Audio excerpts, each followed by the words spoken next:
Hey everybody! Oh, I am showing you a preview of what's happening. I should be here. Hi, how's it going? Howdy doody. How doody. Don't tell me how to do it. But welcome to Divide and Conquer's a Sacred World. This is a 5e game based on the Pathfinder Inner Seas in the Greyhawk Pantheon, a little bit Tal'Dorei, Innistrad, Ravnica, and Age of Maya campaign. Rolled into one. Beautiful, beautiful story. Wait, no, this is funnier. I'm going to change my mind to what I was going to say. Our angel boy can't come to play because he's doing homework. Nerd while we're going into the woods to do drugs. Yep. I mean, a little bit. Before we spoil what the game is about, hashtag Druidicon, a event that the party has really been, the players have been looking forward to for a long time. We'll see if it's all the hype it puts out to be. Like most conventions, I'll judge at the end. We'll see if this is legit or not. Like most conventions, you have to have a friend tell you about the convention and then take you to said convention. Yeah. And nobody has showered in weeks. Oh no. There's like 8 people to a room. Yep. All that's gonna happen here, except it's tense and well shaped. So, do we have any special announcements before we get into our pre-use? Yeah, there is a special announcement. Tomorrow is someone's birthday, and we need to talk about it. It's also Pokemon Day, apparently. Well, it's Lynn Day now, so no, it's not. It's not Pokemon you were born Day. first, I think. I was. Technically, yeah. The dice gods have decided that's why you were having DruidCon today. Yep. Instead of a month or two ago when it was written. We had stuff to do. It's fine. Yeah. You just had to save the world. No biggie. Who cares? Yeah. But happy birthday, bro! Everybody should send a happy birthday. Thanks. And Happy birthday. yeah, today is the day for birth. Tomorrow. Celebration. Yes. Mazel tov. You need Mazel to tone tov. down that party attitude, man. You're getting too wild for us. so wild. But other than that, I know that on Monday we're going to be putting Dickie through the initiative chair, and we're going to be asking him a whole bunch of questions, and it should be a fun podcast. So you guys should totally join. Barring a winter apocalypse happening again. No, hope not. Don't you dare. But with that, I guess let's go to our pre-use announce. Because I'm looking at some cool dice that some of our bros made. Wait, where's the 20? There's 20. Look at that D20. Look at these. Look at all these objects that I'm holding. Like, oh my god, everybody has stuff. Like these spell slot holders. Ernest die. Yes. Which you can get any of these products if you go to the link down below. Their Etsy information is there. It's for Talon Claw. You can put the code Divine Conquer, get 10% off, which is super, super cool. Go buy yourself something nice. Go buy Lynn something. Go buy Lynn something. It's something. I don't need anything. I'm fine. I promise. Send Lynn dice. Go send more dice. Dice, yes. The one thing I tell people never to get me, please dice, and that's what they keep getting me.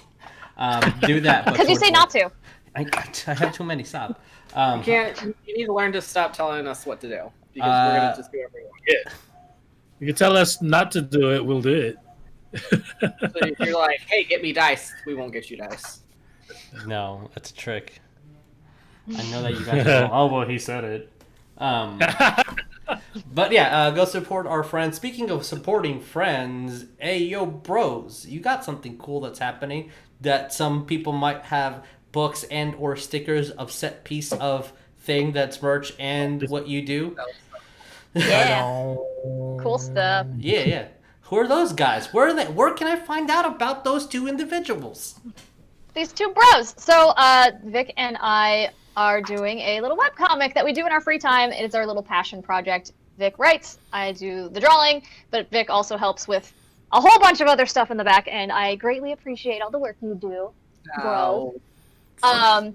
But yeah, so it's on Webtoon. It is free to read on Webtoon. And if you want, you can become a patron for as little as $1 a month. You get extra stuff, and you get access to our Discord where you can hang out with us and share your artwork. And you also get to vote on what we draw on our show, Debbie Plays and Doodles, on Saturday nights. Which this Saturday night, nobody gets a vote because it's Lynn's birthday and Lynn gets to choose. Yes. But So, any other yeah. Debbie Plays, you get to vote and tell us what to draw. Yes. So it's fun. You can do it if you want to. But like I said, it's free to read on Webtoon, and we update it when we can. We've been doing a lot of like behind the scenes stuff and like lore building right now. We're like So, kind of prepping for like the next couple chapters as well, because we've got one on the burner, we got another one we're planning, and It's a we're lot. building up. It's a lot. But we have But merch, which is what this was. Yes, merch. Yeah, so go Yeah. check out the merch, which is all down below on our Twitch. Yeah. It's good Somewhere. stuff. Oh, look! It's a White Hair Trauma Club sticker. Yeah, Which was inspired directly from our patrons, who all happen to have characters that have a white streak in their hair and have trauma. Bro, get with it. I had white in my hair since I was a toddler. No lie. I used to sit That's awesome. in high school. Every time there was like ladies behind me, because my hair was always long, they'd just go through my hair and pluck out all the white hairs because they didn't like that I have. Oh yeah, they did that to me. It's like, They did that to me growing up too. Wow. yeah. That's where the trauma went. Yep, that's why I have no more trauma now. Oh, that's where the a trauma great- started for you. Okay. Stop it! Stop it! Oh my god. So, well, I think that's all our announcements for today. Yeah, I guess let's do character intro and then get into this episode that you guys have really freaking earned since the past couple of things that you guys have been put through. Hi. I'm sure nothing bad will happen. Hi, I am Jesus. I'll be y'all's dungeon master for tonight. Jeremiah, who are you playing? I am playing Rognarv Full Metal, a Dwarven Artificer Battlesmith. I have a gun now. That boomstick. I have a boomstick Oh, that does a lot of damage. That is a terrifying thing to yell. Yes. Well, welcome to Texas. Hey, Vic, who are you playing? No! I'm Vic. I'm going to be playing West, the human barbarian, warlock, druid in training, and now terrified that Rognarv has a gun. I have a boomstick. Yeah. Hey, Blame Dickie, who Whitestone. are you playing? Hi, I'm Dickie. I'm playing Oleg the Hunted, half-orc fighter, and he has a box. He does. It does have a box. The box. What's in the box? And he has a plan. Man with a box and a plan. Man with a box and a... I was just going to say that too.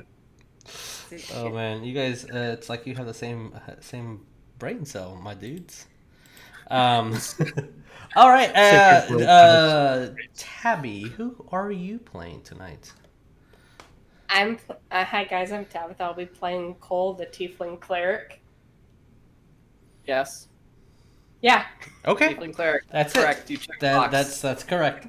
And last but not least, the birthday girls / tomorrow. That's when it is. Hey, Lynn, who are you playing? I am playing Adipocere, the half-elf Circle of Spores druid. Yeah. And let's roll that beautiful bean footage.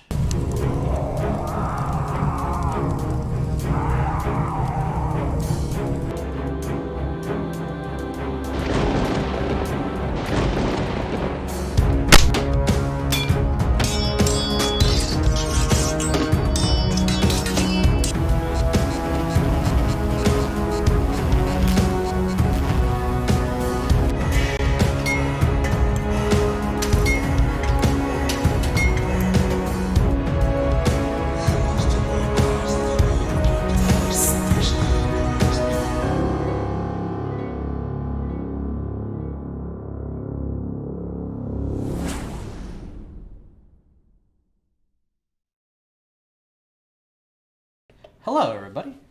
Jalo. Jalo. I had to fix something really quick, and it was fixed, and there was no bad things happening. Great. Yeah. That's what I love to hear.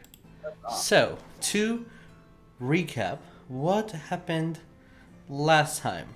It was quite a bit. The Elysian Vagabonds defeated, for the second time, a council of hags. Again, for the second time, stopping some sort of eclipse. First, it was an eclipse of the sun. This time, it was some sort of magical world-lapping eclipse over the moon.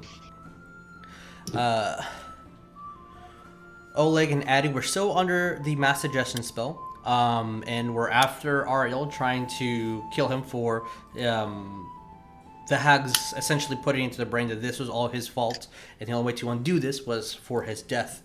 But after some conflict, a dagger in the butt, a sleep spell, you guys kind of hashed that out and became good buddies all over again.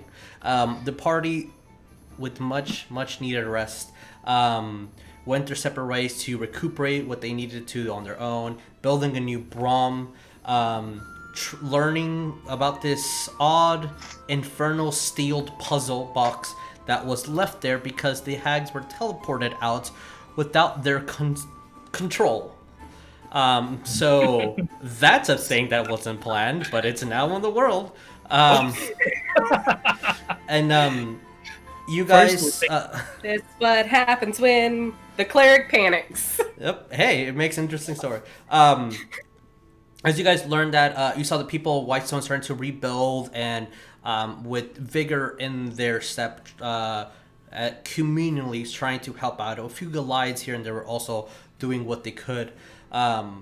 Atticus giving the Vagabonds 2 weapons. One was the Doomwalker's sword, and one of his grandfather's earliest weapons that he made by the name of Bad News. As you guys recovered, got what you needed, Addy had to go to a once-a-year event and invited Wes, since he knows that Wes has some connection to nature now that needs to be discovered.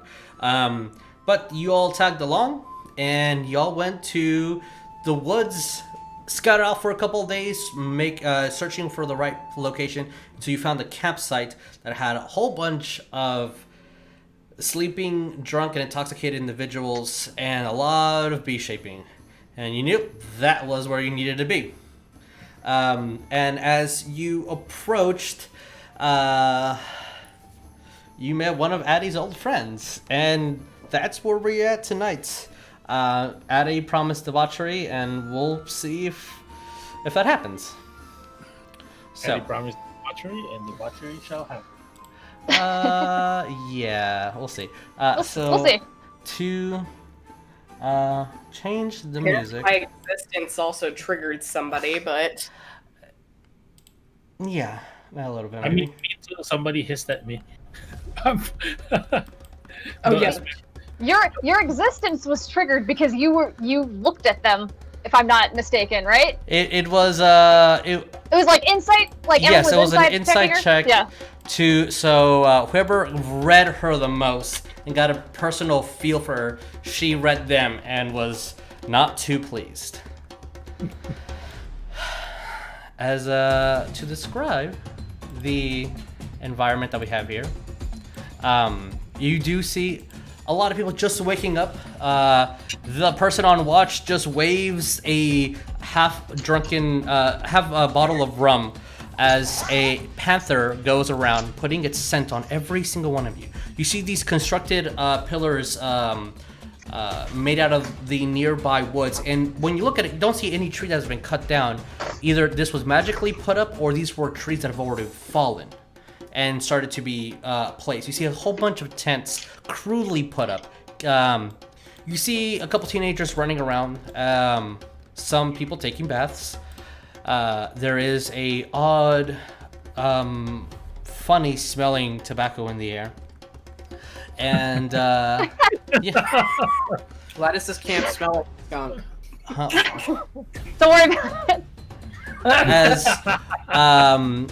Addy, you were so rudely said hello to.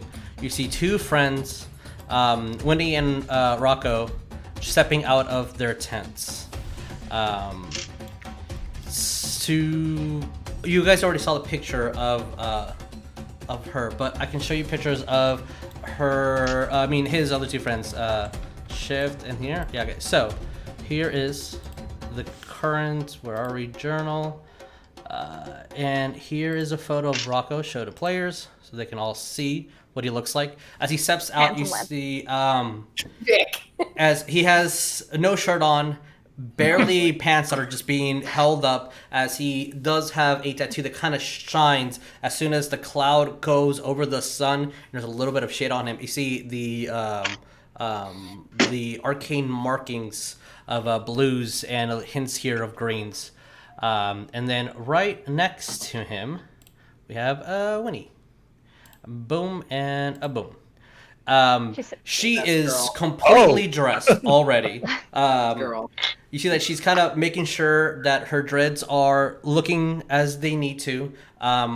Looks over towards Rocco, make sure that her pouch hasn't been touched or anything. Just double checks it again and adjusts everything on her belt, moving her skull over.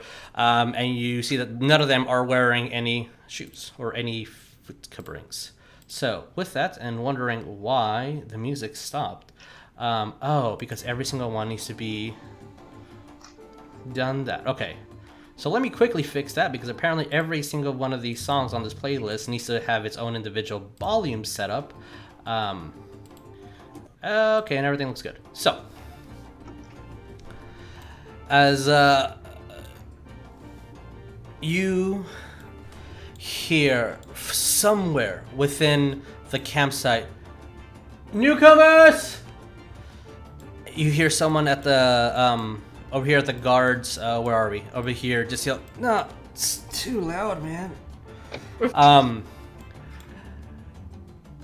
She steps over.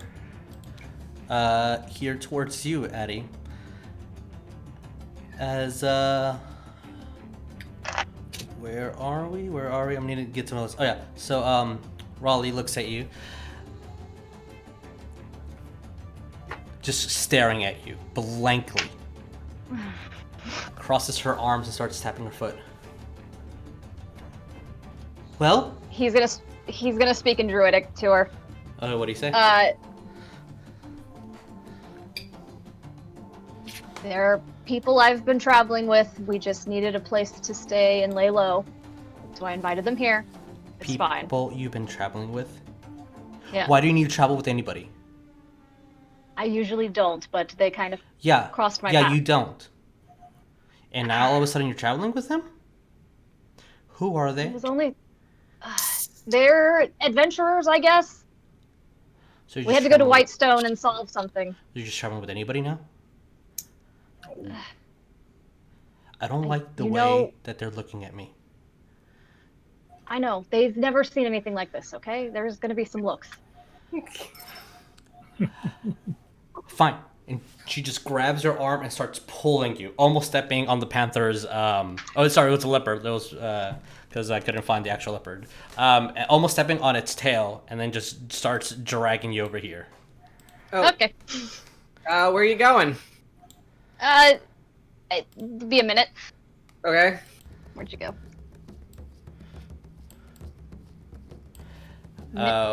As she kind of drags him over, and you don't hear her yelling, and they're definitely speaking in their own language, but it gives you a feeling of, is he in trouble? What's happening? What about the rest of you guys? What do you do?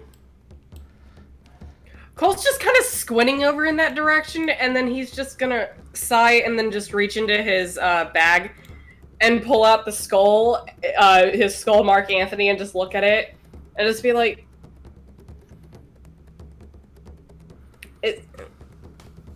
did you ever used to go to anything like this?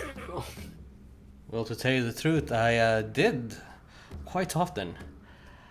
But that's... I don't think your mother would approve. Just go have fun. Just don't sit by yourself. Don't sit next to people that are obviously passing things around. Don't dance by yourself. Don't dance with people that are only dancing by themselves. Just be cool, bro. Rave rules, got it.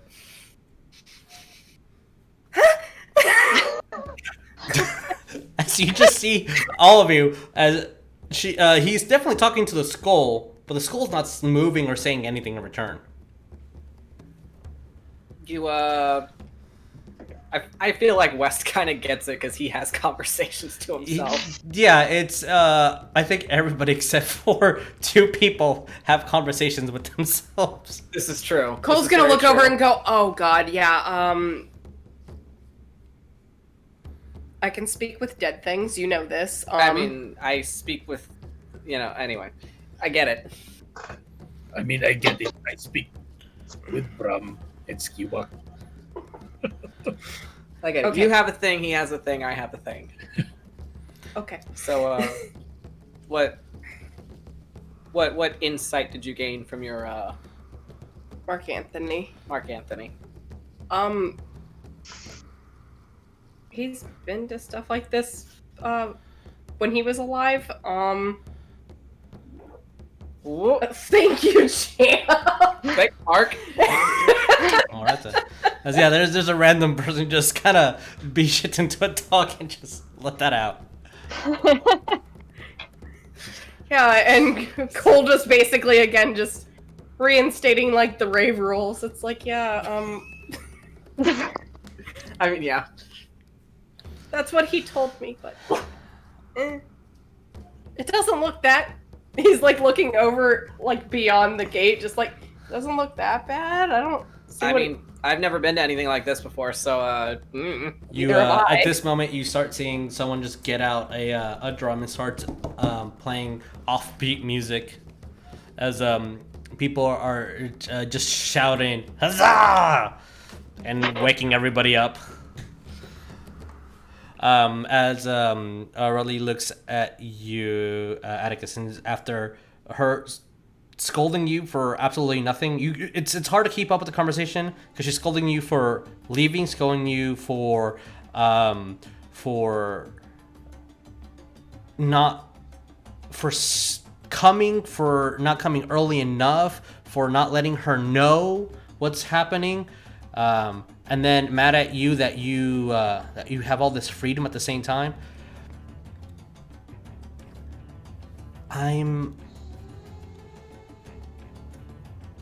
Because what we mean to each other, I'm going to forgive everything that you've done, and I'm not going to hold it personally. I just know that they're no good for you. None of them, especially the red one. what the fuck did I do? I know I didn't hear that, but me out of character. What did I do? You roll a sense motive. You can roll a insight. Oh, roll an insight? What? Oh, why she's picking you is because you rolled the highest sense motive or insight from last time. I'm going to take you around and show you to everyone that you need to communicate with again. I feel that everything around you, your whole chakra is out. So you smell of civilization. You with your passive insight, perception, you're seeing that 2 people are coming towards you. I have a question. Yes. Is she mad about the hair? That's true. That's true. You washed your hair, how dare you? So this is how it's going to be introduced. So what's happening here? And he kind of like grabs your head and starts scratching it. He quite likes that. He's just like, oh, all right. Scratch it. It was bothering some of the people. They said it smelled bad, looked bad, so they brushed it out. So and I didn't taking want them to. away your culture. Is this like spoken out loud or is it all in Druidic? Okay. Because I was gonna have Rognarv pointing at Cole. But never mind. Oh.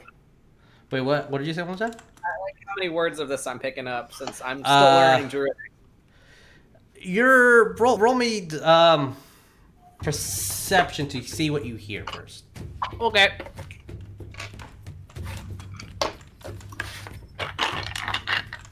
Cole's just like, I feel really kind of dumb just standing out here like this. No, though." I do too, but Addie's our guide, so we gotta like.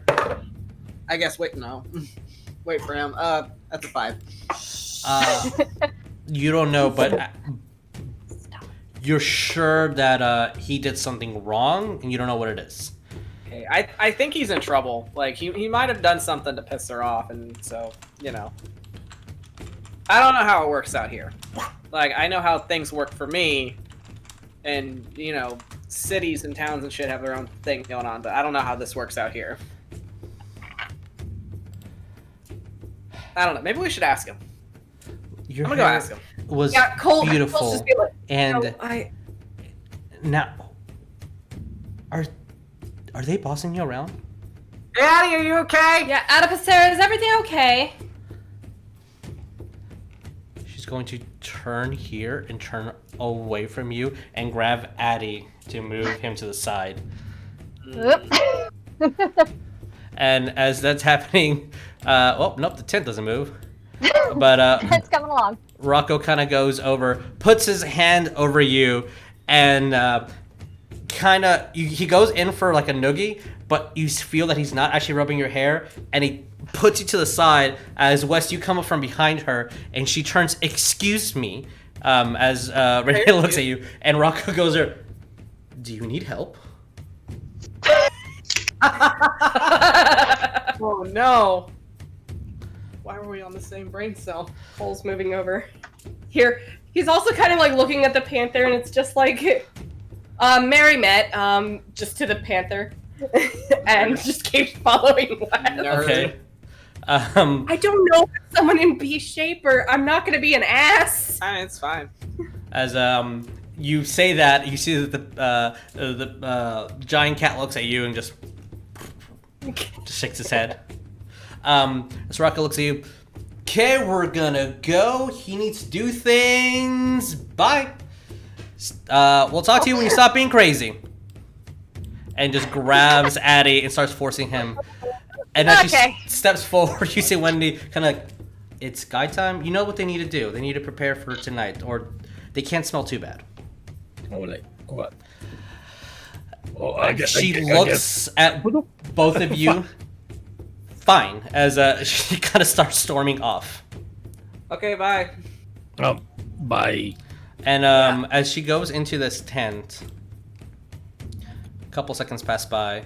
You all see as this other girl goes over to Addie, punches him in the chest a little bit. And then you hear this coming from this tent as just a scream. Ouch. I think she's not happy with us. Is everything okay? Cole's just asking that to Addie. She's fine. Just frazzled, that's all. She can scream, but I guess if that's fine. She's fine. She does that. As Rocco kind of crosses his arms looking at you guys, who is that fine piece of work, and who is that fine piece of work, and who's that fine piece of work, and looks all the way towards Oleg.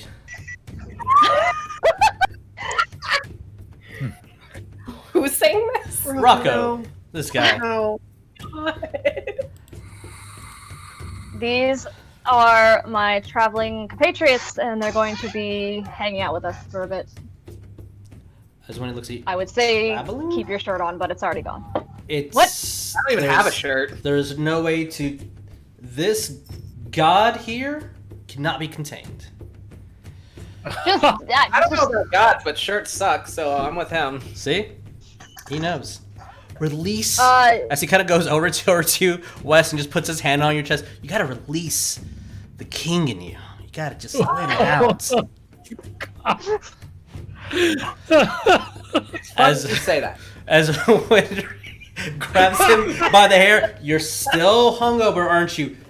Look, there's two of them, and they could share." As she just grabs him over here.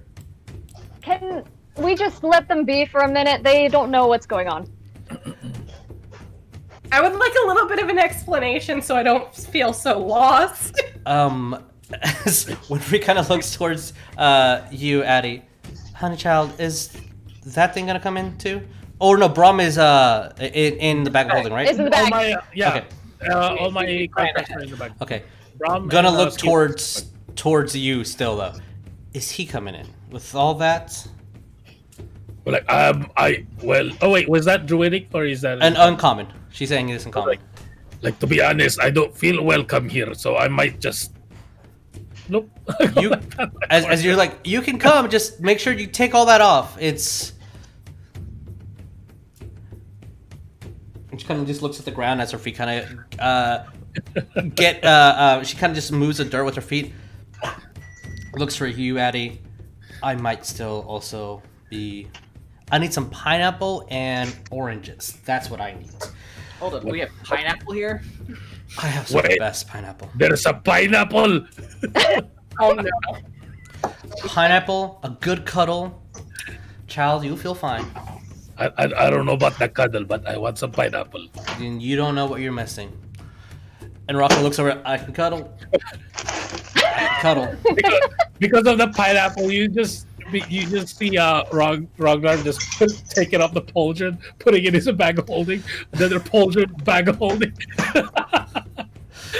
Taking off his armor. Okay, all right.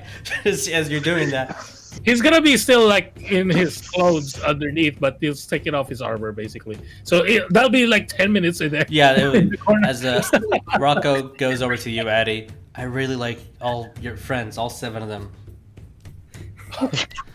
It's like, good. 1, 2.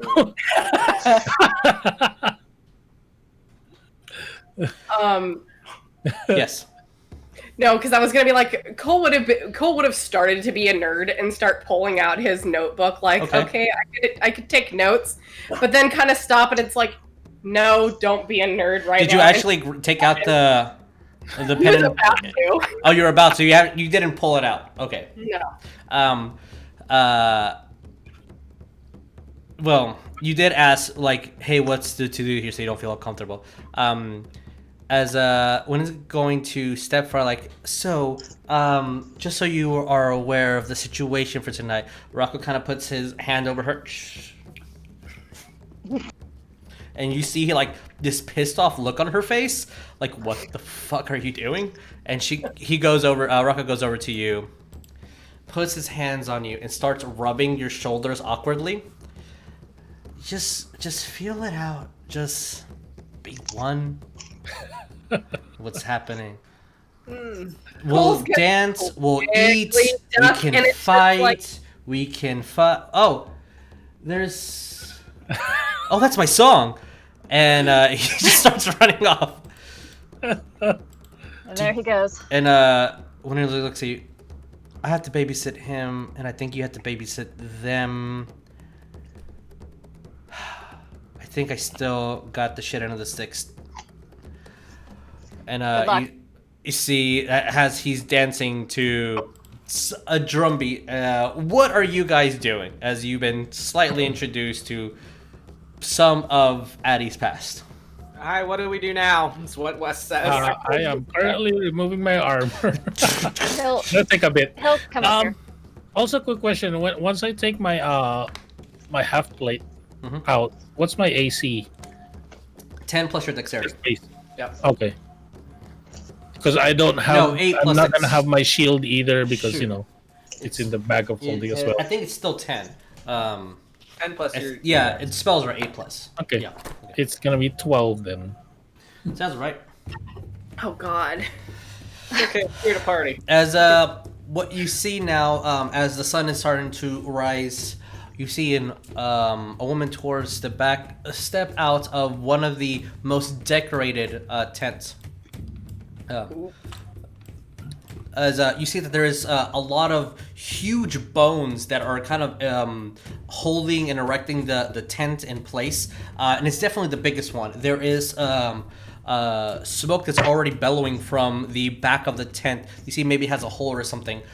You see a large dyed boar or put into the front, kind of decorating it. As you see a very familiar face, Addie, as she kind of pulls out her head, moves her hands, and the sky becomes cloudy, really cloudy. And she just steps back inside.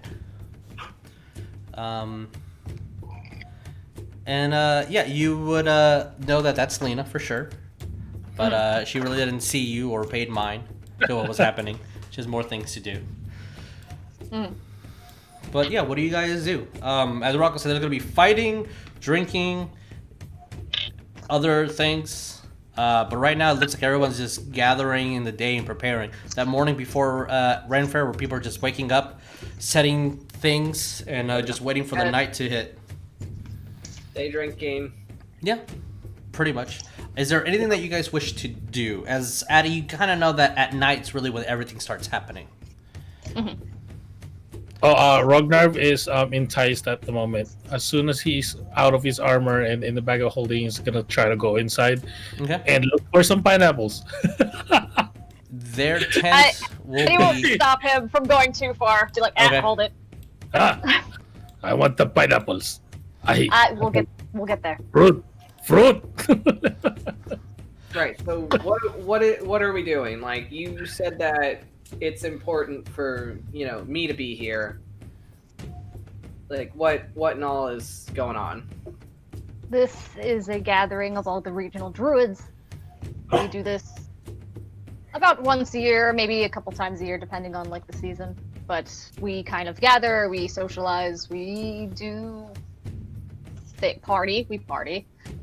I think you need to be here. Maybe you'll tap into your more druidic side. You think Ariell will enjoy this? I don't think she'd like all the drunk people laying around and stuff, but I think all the druid stuff she'd be into. You hear around when you say drunk, apparently that guy in Bisha that's we'll say it's a large mutt of a dog, just barks in disappointment to the not enjoying the drinking. Hear you. If you have questions, I'd be happy to answer to the best of my ability. And he's gonna look over to Oleg and Ariell and be like, "Are you guys coming in?" Ariell looks. I don't want to get dirty. Explain to me again why we're here. This is just a place to relax. I needed to be here. We can at least figure out our next step, and this is a safe place. Yeah, it's a safe place. You don't know anybody here, hopefully. So lack of people trying to kill you. Yeah, we're in a safe zone. There's a checkpoint here somewhere. Yeah. There's a checkpoint here. So most of the activity begins of the evening, is what you're also. Yeah, right now we're gathering our tents, we're preparing them for tonight, getting our supplies, that sort of thing, and then once the sun begins to go down, then we kind of do our thing. Looking guys, around. Yeah. Yes. What's up, Rognarv? Just kind of looking inside, like from where I am. Do I see like people casting magic, like druidic magic and stuff like that? You did see one. Oh no, you didn't. At the moment, it just looks like a lot of animals are hanging out with a lot of people. The weirdest thing is you see a gigantic snake. Looks like it's having a conversation with an owl, and just looks very odd. And a lot of the animals are acting oddly rational, if you will. I've seen Addie done You've seen this Addie before. Bishop, yeah. I'm gonna kind of look at Addie. I was like, maybe I should use my magic here. I don't think that'll be appreciated. Probably not. I'll just move this part here. As you guys see this a human man with tattered clothes on, walking with one boot, as the cat kind of rubs around his legs, looks to you guys, and it speaks in Druidic. That is, you hear him. Are you just going to stand in the middle of the doorway? Okay, suit yourself. and kind of goes and starts putting up a tent. Oh, that's fast. I don't have a. Damn. And as the day starts progressing, you guys start seeing more and more people come, and more and more tents start being put up. Oh no! When I said like that was fast, it will be like, oh, you're prepared with all the tents, like basically just put up. As you'll see some people putting out tents outside just for a little bit of more privacy. One person will put it right next to a tree. I guess for Cole during this time while that's all going on, the only thing he would ask Addie for, well, so no, he would just be like, so dancing is a thing that people do. Of course. Can I interject? Just Wes standing there. Wes just holding his hand up. Yeah, can I? You don't need to hold your hand up, West. Okay. That's okay. I mean, we can continue this conversation, but should we maybe move inside? I kind of feel like an asshole just kind of standing in the way. I do too. Moves Would not that would far. Oh, like standing like away, like here's would Addie have his own tent, or would I he mean, be rooming with other people? Could he request one? It's kind of up to you. Did you bring a tent, or do you want to room with other people? He'll probably room with other people.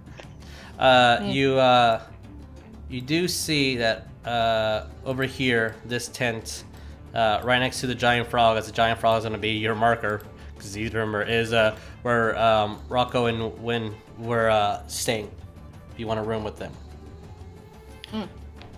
As you guys are walking in, any specific place that you want to go, or are you just making sure you're in the location before you spread out? Because the more you explore, the more you can learn about what's happening. I'll be probably sticking a lot, probably with Cole, or wherever Cole goes. That's where I'm kind of going because I feel kind of left. I don't want to intrude with Addie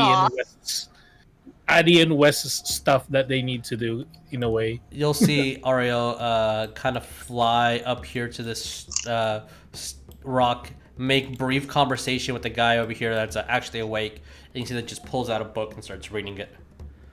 I was like, also in a way, I'll probably kind of pointing this way, maybe around this way, but I'll probably set up tent over there. Where? Sorry, I need to zoom out the map. Oh, it was basically where Ariell is, just at the ground on the level. other side. Okay. That's where I'm pointing at to the party over here. I was like, for my sleeping quarters. So the audience can see the entire map of what DruidCon looks like.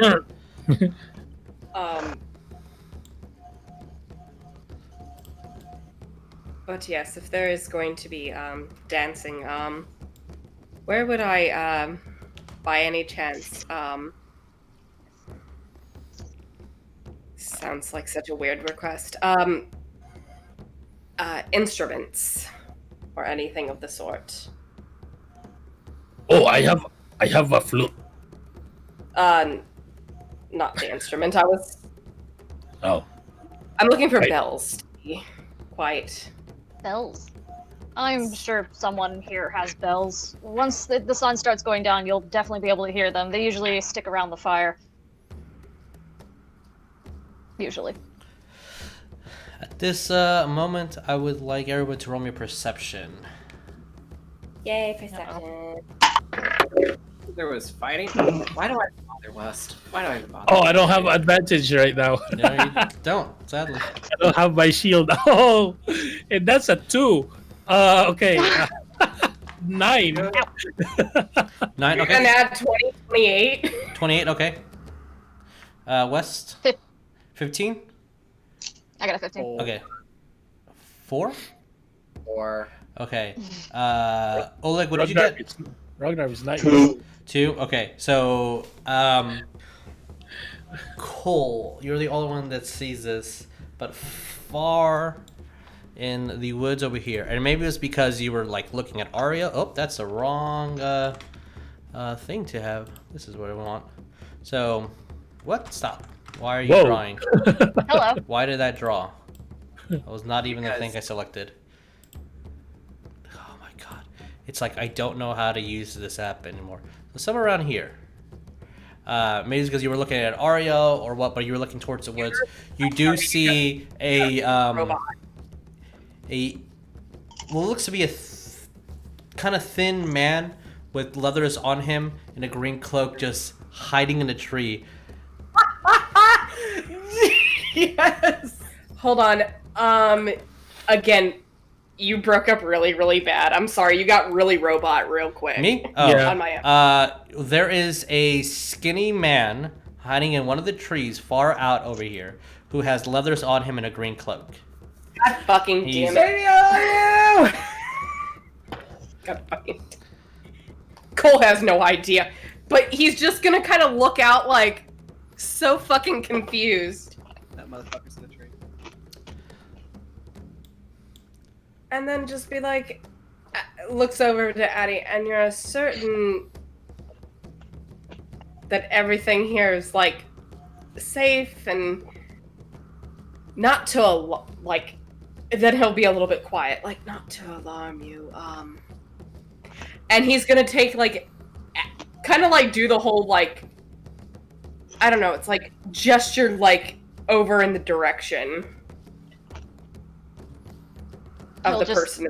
tilt his head and look. You don't see anything. He's pointing at trees. It's fine. It's fine.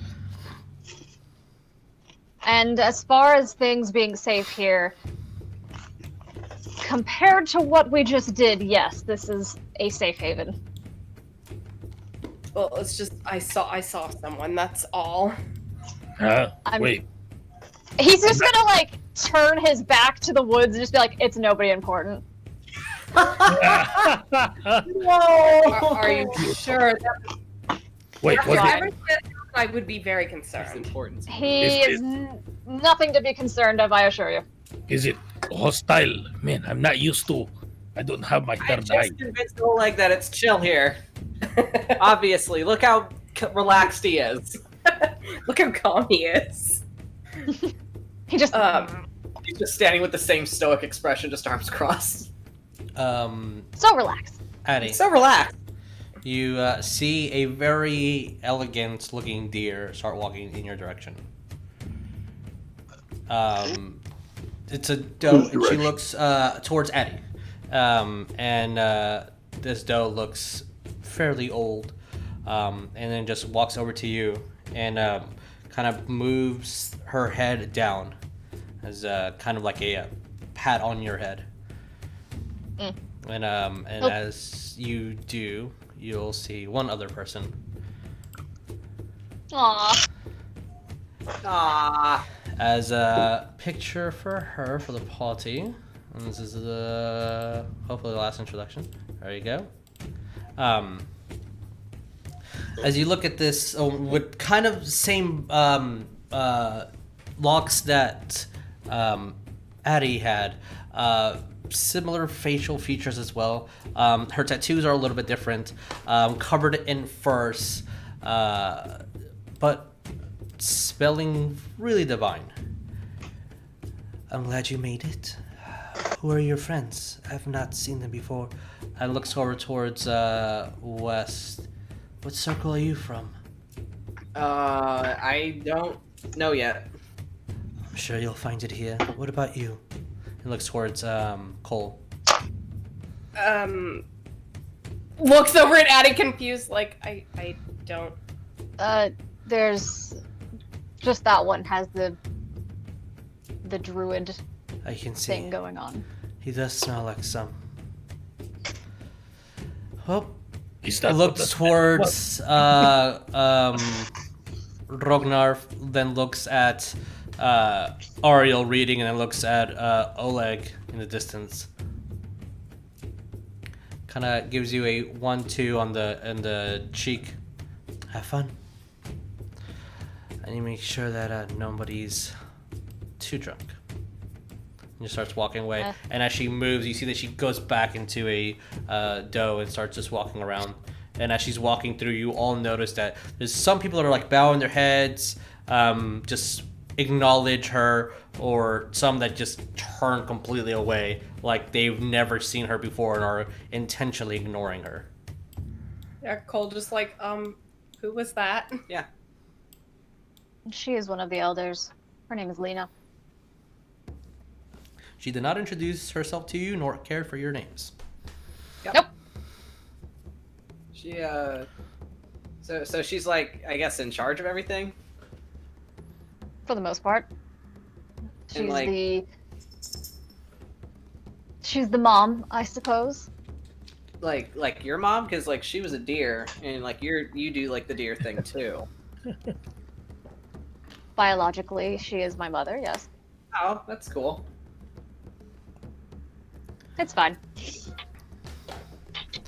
Now, we have a lot to do. Should we kind of relax for a bit and then maybe meet up again later to figure out what's going on? Or would you rather just ignore all of it for now and we'll deal with it in the morning? I'm gonna pat Addy in the elbow and was like, is there something that we should and shouldn't do here? I just want to be respectful to the druids. Yeah, what are the Same. rules? Well, the metal you've already taken care of. They don't like that. Cole's taking They shouldn't know my last name then. like, here, take this. They shouldn't know my full name. And as long as you don't pretend to be a druid, you'll be fine. Cool, I can't do that anyways. All right. Yeah, me neither. If anyone speaks and says you're doing something out of line, just listen to them. Everyone here is pretty okay. And as Addy says that, and you guys are walking into the actual convention floor, as they say, as you're passing, The speaker right now. yes, this tent, all of you see some early morning recreational activities happening within that tent between a elven man and a elven woman. And as you guys walk by, just tent open, just letting Jesus and everybody see. So you guys kind of walk awkwardly, and they kind of give you a look like, what? Wes is just staring like, what? Cole's just like, oh my goodness. Just keeps going like, oh my. That's some interesting. That's an interesting tobacco smell. As maybe an hour or two will go by before Rocco and Wen will. I just want to grab you two, not the frog. We'll kind of give you a tour. Because not every single year is in the same location, and this location is new, so it does, Addy, you haven't been here since the day before, so they kind of are introducing you to what's happening. As Rocco kind of goes over the river, great to bathe, don't drink the water. Kind of goes over towards this location. Ah, yes, the fire. Dance. I heard someone say that they want to dance. Dancing there is fine, and music and everything you want. I'll bring you guys something good. The pits have been moved to the top of this stone over here. Kind of want it centralized. So, if you have that aggression you need to take out, that's where to do it. Remember, looks at all of you. No fist, claws and teeth only. Other than that, I mean, don't be afraid if someone pulls you in the tent. That's the good stuff. And kind of goes over towards Cole and Wes in between, since for the purposes of not moving the map. She kind of just looks over you guys. Yeah. Yeah. All right, you're not understanding. You will later.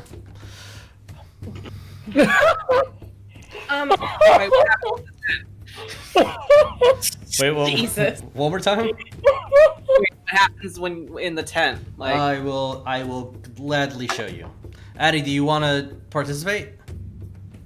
No, I have to go speak to Raleigh.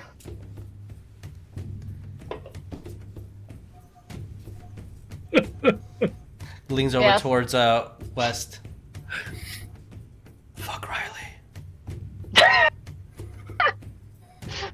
Not in that way though. The other way. okay. I mean, if you Okay, want, that's taking one. Got For it. that's how we would say taking one for the team. That's what that is. Who is she? Yeah, who is like? Yeah, who is He's she? gonna actually start heading over there. He's gonna start heading over there. Like, And, And you all, both Rocco and Wynn, kind of just cross their hands, look at you as you're heading over to that tent. So as you head over, Addie, you see that she's in the back of the corner, was looking towards the entrance, like the flap, and as soon as she saw you, she just turned immediately around to look at just leather. I'm here now. Now, but what about earlier? What about the time earlier than that? You just abandoned me for people I don't even know their names. I'm Strangers? not abandoning you.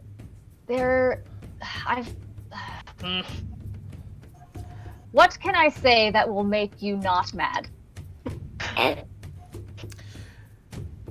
She goes over and closes the flaps of the thing Oh. and just pulls you in. And Okay. Alrighty. That's Goodbye. that's Goodbye. so as they're doing that. that. Did you say Addie's in a tent? Well, there you go. Oh, I got pulled into the tent. Oh no. Oh no, Cool. indeed. They're gonna be there for a while. So there's no rescuing him from that. Even I have my boundaries, and let's not interrupt someone with the tents. If the flap's closed, don't go in. If it's open, free game. Where could I procure some bells? I can ask around. Do you have anything to drink? That'll be an easy trade. Liquor for bells is always a good trade. No, actually, anything for liquor is usually a good trade. I have money, and the only other thing I can think of wouldn't very much care to be traded. So Cole looks down at Mark Anthony, though I do have my doubts. Kind of. Do you have it exposed? The squat skull? He has Mark Anthony up underneath his arm, just kind of like. Though I don't think he would very much appreciate it. Can I see? Cole's just gonna hold up the fox skull. Licks it. Oh. Yeah, people could trade for that.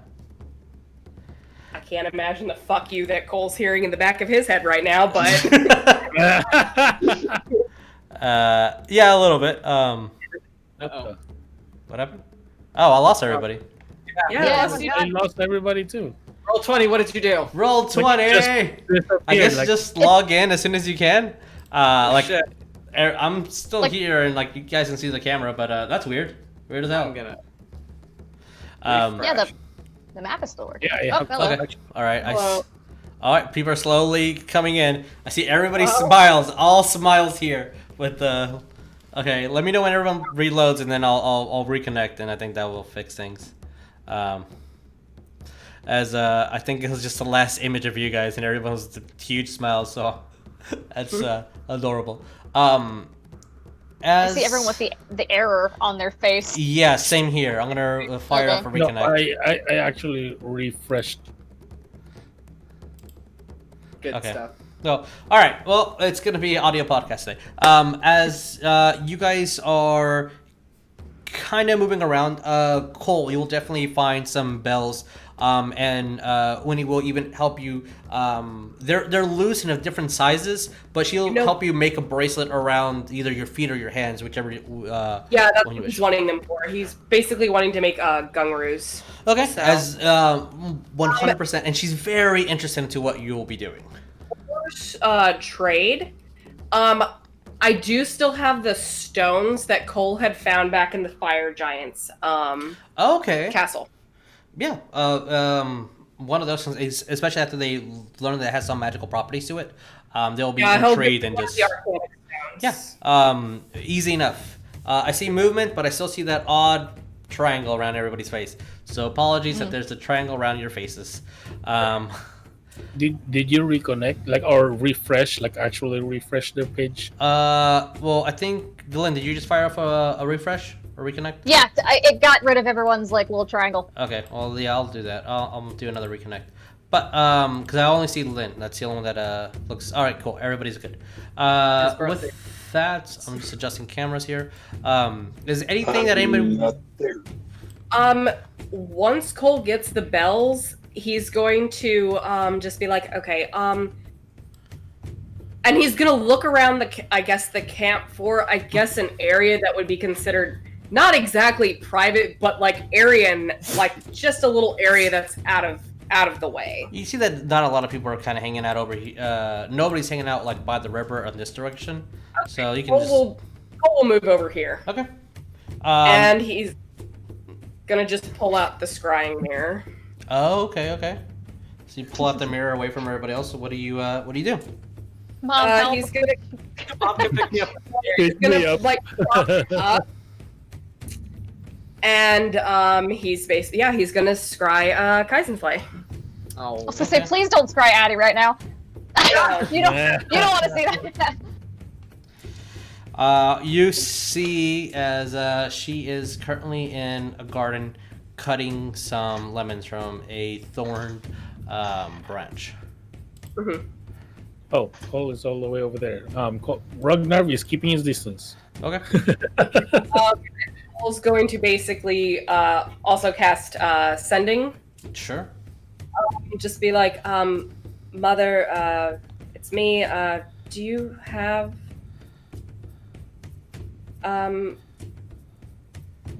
time to teach me something? You hear a very pleasant, but of course. What is it?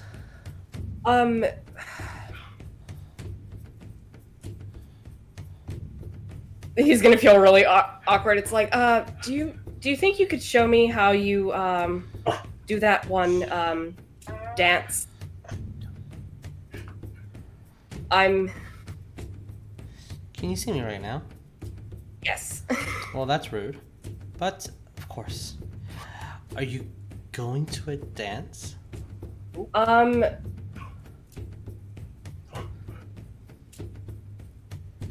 Something like that. As you see a huge grin on her face before she kind of leaves the scrying area, and you hear the very end of this oh, he's growing up, and then comes back semi-dressed, kind of still putting beads on her, and just let me know when you can see my full body. And you know that she's dancing, she's doing this in front of her house, in the view of anybody that walks around that area in Absalom. She's just going to be dancing. Tell me as soon as you see my entire body. And she starts stepping back. Okay. Perfect. Okay, alright. Since I don't have any music, we'll just clap. So remember the beats. And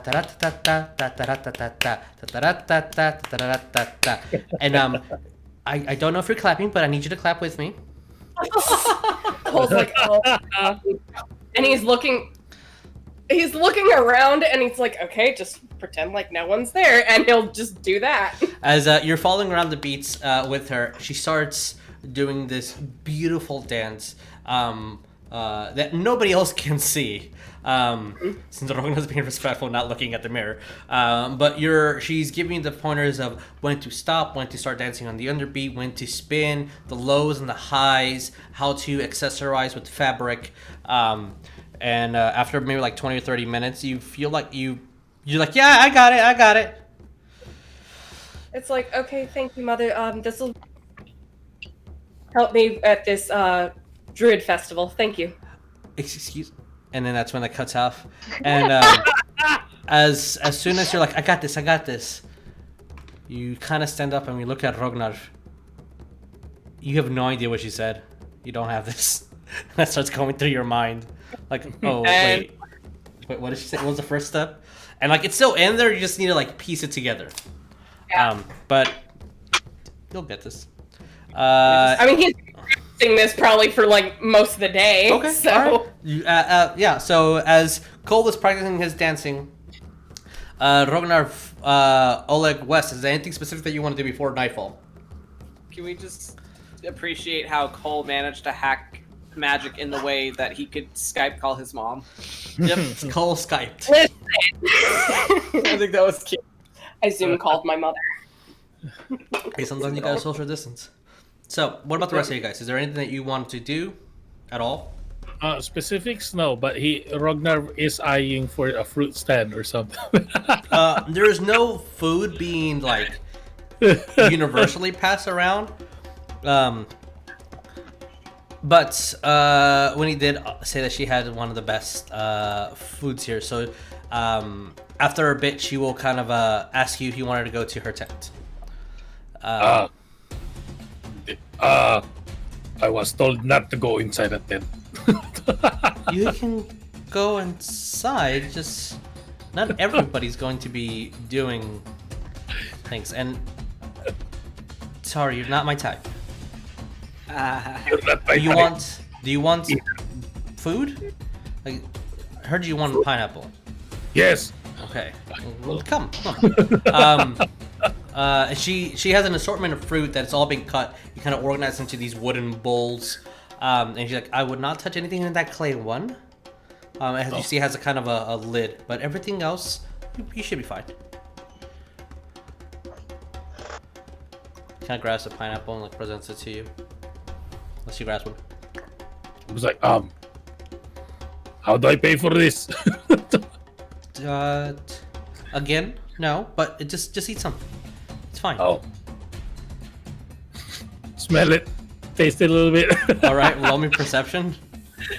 Oh man, no. I don't have my third eye. Oh, that's a good roll. 26. It's like a little sugary. It's either really, really good or she put sugar in it, but whatever, it tastes delicious. There's alcohol on it. There's no alcohol in it. Okay. As a dwarf, you would know that there is definitely no alcohol in there. Yeah, but yeah, I'll have some. okay. Then, but as you guys are having food, I'll just move you over here. Wes, is there anything specific that you want to do, or Oleg? Guess I'm just gonna wander. I mean, I guess first check on Oleg. Like, hey, Oleg, are you good to like wander around? I mean, there's like drinks and food and shit, and like. I'm gonna go where the food is. If you ask around, there's not like a display or anything, but people will give you food if you just ask. And a lot of it's either homegrown. You kind of stumble until you find one person that's like, a wolf. Do you want some wolf? Sure. All right. Do you have any condiments? I remember salt tasting great on it, but I don't have any. Whatever. All right. Starts cutting out a piece of it and starts making you some fresh wolf. Any ale? Goes over, grabs this huge jug, and kind of takes off the lid and moves it towards so you can take a whiff. And when you do, it smells strong, oddly sweet. Made it myself. Oh. Try some. Kind of, he grabs a bowl and just dips it in there, fingers getting all dirty into the thing and hands it to you. Take a sip. As you do, it tastes really, really good. There's no burn or anything, but once it hits your stomach, a couple seconds afterwards, you're like, oh, I see. This could be dangerous. It's strong. Ooh. I'll have the water then. All right, grab some water. Wait, that's light ale. You see, you guys, because she's moving jugs around, pulls out his water skin. Got water here. And you see that there's definitely quite a bit of a bar in this man's tent. I'll take my plate of wolf and a water skin and go find this place here to kind of sit my meal and just kind of chill. All right, no problem. As you're doing that, I'll probably say maybe like an hour or so after you just eating and resting there for a bit and just observing the area. You see that a lot of people are getting ready or preparing, either applying makeup. You hear very familiar sounds coming from different tents throughout the day. You see a lot of people be shaping here and there. One man kind of using a walking stick kind of moves over. You see that he has a messed up leg. Green all over the face and blues on the shoulders, kind of decorating into whites into the hands. You're going to fight later tonight? See that you're ready. And just looking towards you, Oleg. I just belch and then keep eating. All right, I'll see you. He just starts walking away. West, anything that you want to do? I mean, I guess just if Rocco's hanging around there, it's just like I mean, I don't know what to do other than just wander around and. Let's drink. Afterwards, we'll see what happens. I mean, I like to drink, so all right. As you guys are going over to this tent, apparently another tent follows you. And as you see kind of the tent opens, oh, if we're intruding on anything, let us know. We'll step out, or we can. Nope. As you see Wynn kind of stand up immediately. You see that she's really, really mad. Goes over towards Rocco, and like you guys are seeing the whole thing happen. She kind of just leans forward to him. Roll me an insight check, both West and Rognarv. Yay. Eating my bowl of pineapple. Yeah. I'll say that Oleg, you can see it, but it just looks like they're either having a conversation or they're mad at each other. You have no idea. But what did both of you guys get? Insight. Yeah. Insight 23. Okay, yeah, you're picking this up for sure. West? 14. 14. You have no idea what they're doing. As she just gets really close to his face, like she almost storms out of the tent. She's getting closer and closer and closer, and you just see his lip kind of being like he's biting his lip. And as she's like about to put lip to lip, he kind of nope, can't do it. Nope. And again, you're a chicken. I'm gonna look at Wes. Like maybe we should leave them here. Why? Rognarv's gonna start slowly. Remember the birds and the bees. She looks at you. No. No. Looks towards Rocco. No. But as you guys start drinking, etc., and having a pretty good time, you see that the place is pretty friendly, and a lot of people are saying hello, trying to invite you either in or something to eat. you guys stand out for sure. Wes, not so much, as you see a lot of people kind of going towards you and speaking in Druidic, and you're catching on and you don't know, so you think like they, from their perspective, you're just new here. Everybody else, again, you're standing out. And as night unfolds, Getting flashbacks to every Oh, family God. reunion Oh, in Spanish. I'm just like, yeah, pretty What? much. As that's happening, and you start hearing. I'll say for the purposes of this, it'll be Wynn who kind of steps out and just yells this huge bell. She goes, just screams, rolling her R's. Everybody gets out of the tent, and almost all of them start running over towards the fire, as definitely people start hitting on their bongos and different sorted leathered tan drums, people pulling out flutes. It's almost like she just announced the initiation for what's happening. And as she does that, you see the person that Addie said was her mother kind of just stands outside, starts speaking to this elderly looking elder woman, and they just sit legs crossed, just talking. As that's happening, people start dancing around, and there is smell of all sorts of liquors and tobaccos being brought everywhere. Is there anything specific that you guys would be doing? And by this time, Addie, you should probably be done. As, Is it safe to say that he is now dressed? Yes, he's like, dressed for the occasion. ceremoniously? As Okay. you do see, what's her face? Because I am bad with names. Raleigh. As Yep, she kind of Raleigh. looks. I'm gonna take a nap. I'll be outside in a minute. He'll just nod and start heading over. Okay. As you guys see Addie leave, Addie, what do you look like now that you are dressed for the festivity? Oh God. He has his hair is like pulled back.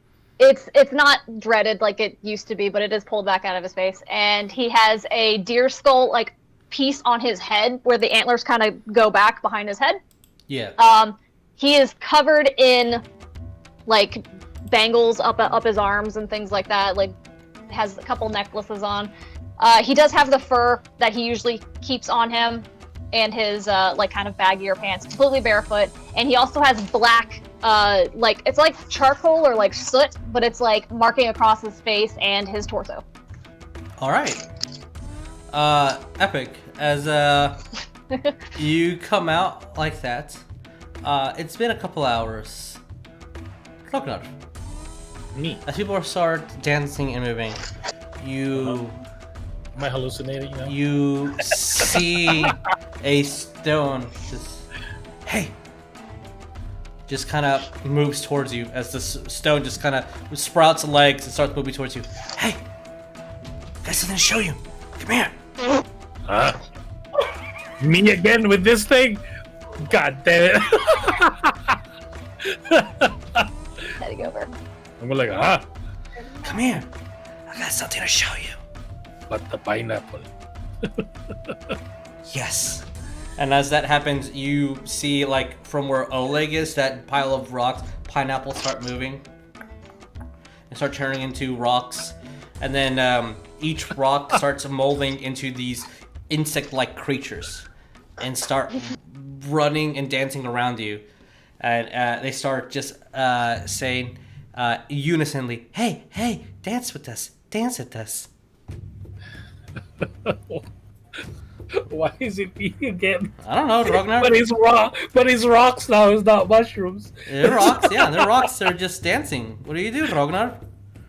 I'm just gonna like look at them. I'm just gonna be standing there and look at them. I'm kind of spitting with them, Okay. but not like in a like going like this way. But it was like I'm kind of like just turning. Just turning around. Okay, gotcha. Yeah, gotcha. No problem. As this happens, when he kind of like nudges you, like in mid conversation, West, from you and Rocco drinking, and kind of gives a little whistle towards Cole to look, and Addy, you stumble upon this as you guys see Rognarv on the floor, grabbing rocks, putting it on him, and spinning, or grabbing dirt and just putting it on his face. He's just rolling in the floor. Is he okay? He ate way too much pineapple. Didn't have the heart to tell him to stop. I knew that would happen, and I am fascinated. For you, Rognarv, you're just walking around in circles. For everybody else, you are bathing yourself in dirt. Yes, perfect. Once Addy walks up, Cole's gonna look at Addy and just be like, "Oh, hello." Hello. Anyways, You do see when Rancy kind of grabs a bowl. You're gonna eat one of these, and she's just handing you some papaya, Cole. You're gonna need some of this, and hands West what looks to be like cold tea. You're fine. A big man, if you want to come down, I have some pears for you. I think you would like them. And kind of just puts it on this stone Oleg. Cole's gonna look at the papaya and then look at Rognarv. Is this what's gonna happen to me? No. That's why I'm giving you this instead of the pineapple. I really thought he had more mass on him. It's just beard. It's all beard. Yeah, he's like, you know, when you dunk a Honey, cat he in is a all river, beard. Like, you know, when you dunk a cat in a river and it's just all like a stick. That's I completely misjudged. And then she just grabs some nice smelling lettuce for Twitch, and then just hands it over towards Addy. Cole's gonna take a small bite of the papaya and just be It's like, really nice, a little sweet. and that's all he's daring to nibble on right now. Sure. What, you don't want like 3 bowls? No, because I want to, as long as this is in some way, it's not liquid courage, but some form of courage for what I'm about to do. what are you gonna do? Cole's gonna just kind of like gesture down, because by this point he probably would have, after practicing and whatnot, he would have taken his boots off. So you see his peats, His little peats. his peats, because he's a tiefling with peats. And just looking at You got little toe beans. huh? Got little toe beans. The ankle bells that he has on. Just, I'm thinking about dancing. Oh, cool. I mean, sure. Do the bells like help or like? They help me keep a tempo. As you hear that, well, Chant. when he kind of goes over to it is a little scary at first. I understand. And as she's kind of grabbing you, and as you're walking towards the campfire, where everyone's going to be gathering, and I should really start moving people over here. She's going to look. To be honest, my advice for you, for any things like these, are I need you to make me a strength check. Me? Yep. Uh-oh. Fuck, that's what I forgot to do! Addie's gonna ask Gwen, do I need to sit down for this, or am I okay? As she's doing this, she just kind of winks at you and smiles, lettuce? Eddie. That's a 13. Oh, right. for the lettuce, yeah, she'll like, we'll see. What did you get? 13. 13. With a +2, that is 17. As she just grabs you, spins you, almost kind of throwing you off balance, throws you into the middle of people dancing, and then she just hops in there with you and starts saying, "What do I do? What do I do?" And just throws you in the middle of the dance pile. And as that's happening, Oleg, this older man with a cane, you ready? He kind of starts stepping onto this rock. I'm gonna go grizzly for tonight. What are you gonna? And he starts taking off his robe. What are you gonna do? And starts folding it and putting it down. He starts taking off his boot and places his walking stick to the ground. Kind of uses a stone above him to kind of perch himself up. And he's looking at you, Oleg. Oleg climbs down from the rocks. Okay. Well, as he does that, you see that he just alright. As you see that people are kind of walking around, and he starts pointing at like people just walking through until one person starts climbing up, and you see as the old man just turns into a bear, as the other guy turns into this dire wolf, and just start going at it. Oh shit. And Fighting. Yeah, fighting. To clarify. There is a clarification in this event. Yes, they're fighting. None of that shit in my game. So, with that, we're going to take a break as the music has picked up, has started. It is nightfall. Everybody's had a edible that wanted to, and there are some... The second Wes was handed that bowl of like what looked like cold brew, he's just gonna drink it because you handed him something to drink, so... Yeah, and we'll just move this wolf over here. With that, we're gonna take a quick break, come back, and watch what happens when you eat a Druid con.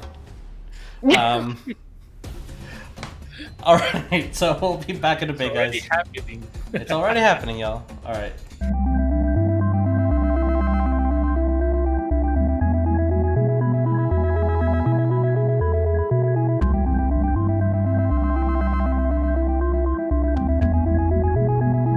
Do you blame yourself?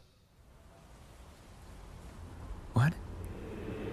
Well, it's quite common in this situation for a patient to feel a kind of guilt. What situation? The accident.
So,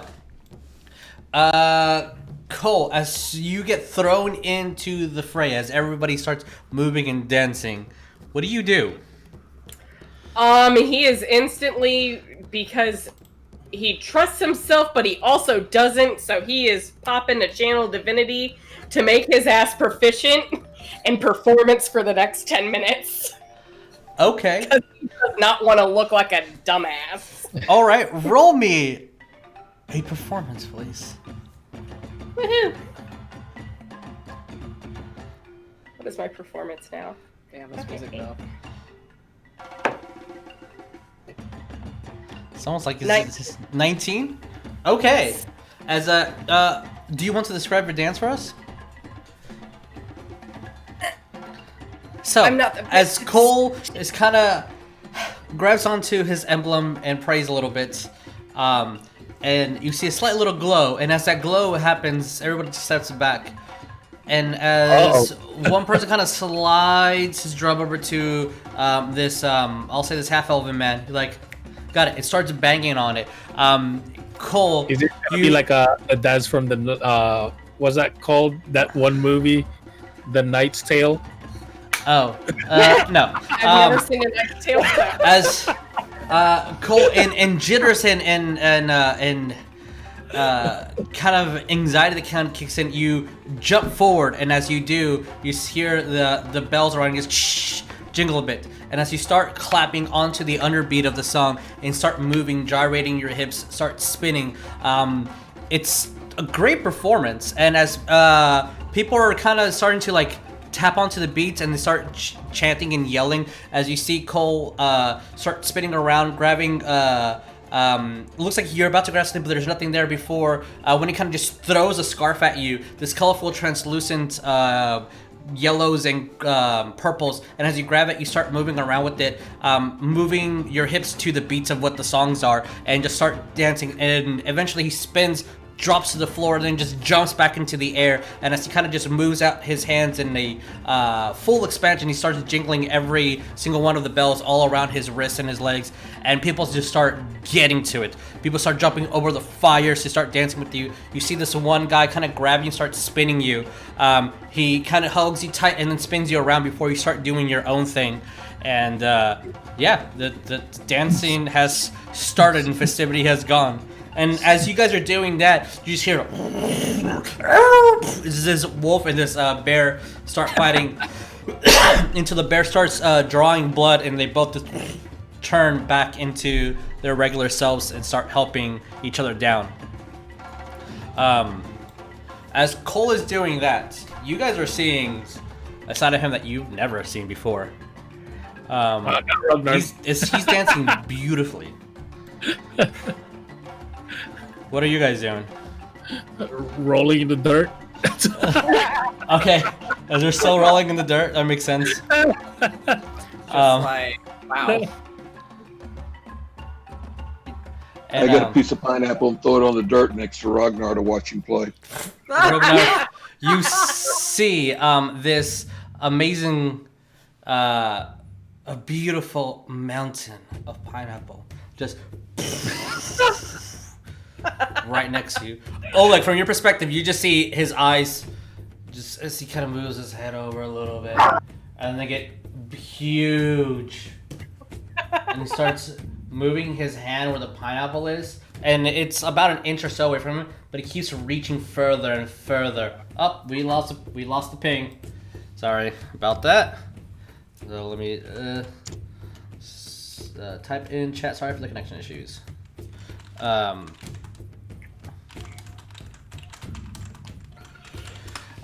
So as that is happening, yeah, Ronan, we see this mountain of a pineapple.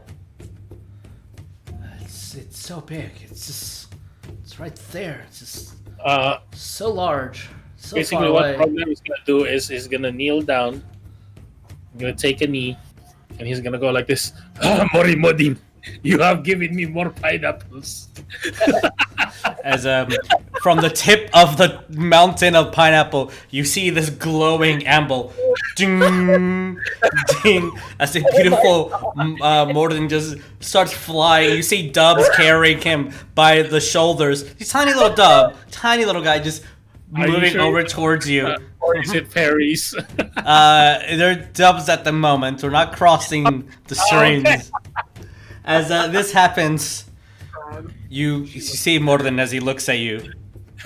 My child, I bring to you a pineapple.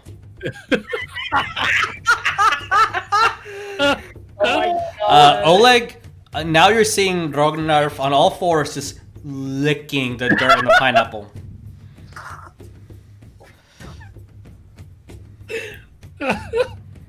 Why is this me again? You're the one who ate a lot of it. It's just giving you Carabao flashbacks. Hey man, you ate the thing. As It warned me. There was a warning label. That's my fault.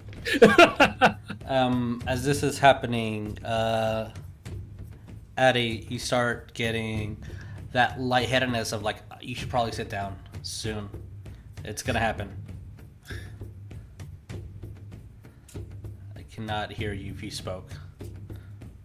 I think he's just gonna go over here in the corner. Okay. Like just he's kind of like agitated, so he's just gonna go and just sit over here. Okay. As you do see Rocco as his glowing tattoo, definitely in the moonlight. As he's like, "Hey!" and you see Win just grab him, nope, and just turn it around. That means no. And Wes, as he kind of approaches you, is it kicking in yet? Let's dance, and just kind of grabs you and throws you into the fray. Not dancing with you, he just kind of throws you in front of somebody as you kind of bump in front of I'll say this dwarven lass, and she kind of just grabs your arms and starts spinning you around. Okay. Addy, as you feel a little bit lightheaded, you kind of burn a little bit more and just inhale it before you know that it's cash, and now you're out with what she gave you. You start seeing this green stag kind of walk in front of you, and as he's walking, it's almost like as he's stepping forward, every step is illuminating and lighting up the area before there is sunlight again, and everything is in day. And as the stag is walking through the forest, and as he walks, it's almost like he's going through the hillside next to you, and it's disappearing into just more and more trees. As this green stag is definitely illuminating this forest and helping it regrow.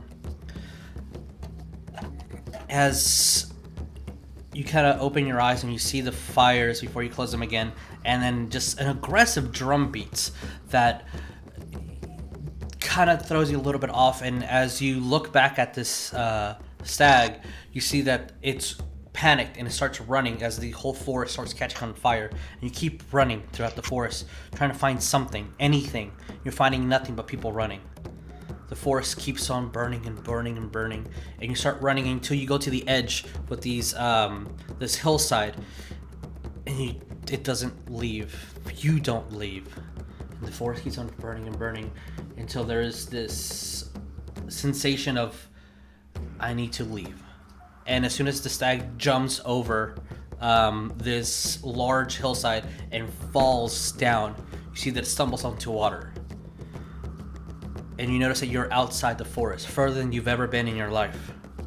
And as the stag starts drinking water and kind of goes over and just spits this huge geyser of water, just kind of overtakes the land and drowns in, completely takes the fire away. And as this sensation of you've gone further than you've ever been, the sensation of you've gone past the trees that were the edge of your world, you see that as you look over the river, there is more to it. And this forest starts becoming smaller and smaller and smaller before the stag just starts walking away. He's gonna just like put his hands, like run his hands through his hair and just kind of lean back and just kind of like loudly groan, like ah. Troop of shit, man. As connection issues. I'm so irritated about that. All right, as that is happening, I'll say that by time you open your eyes, not you, this one. Oh, all right, whatever. Somebody is right behind you. She looks at you. So Raleigh kind of. Did you just abandon me again? If you want this to be a thing that you have to work at it. You said you were sleeping, so I was leaving you be. So you just left me. Why didn't you stay and protect? What if something happened? So I don't matter to you anymore? No.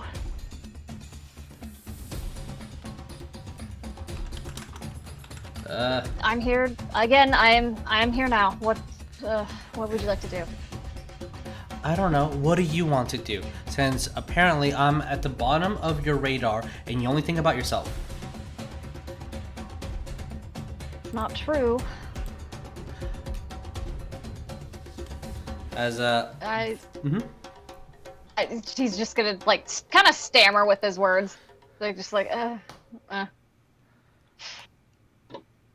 As you are speaking, you do see your mother approach. Can you give us a minute? I was talking to him. Can you please give us a minute? I need to talk to Adipocere.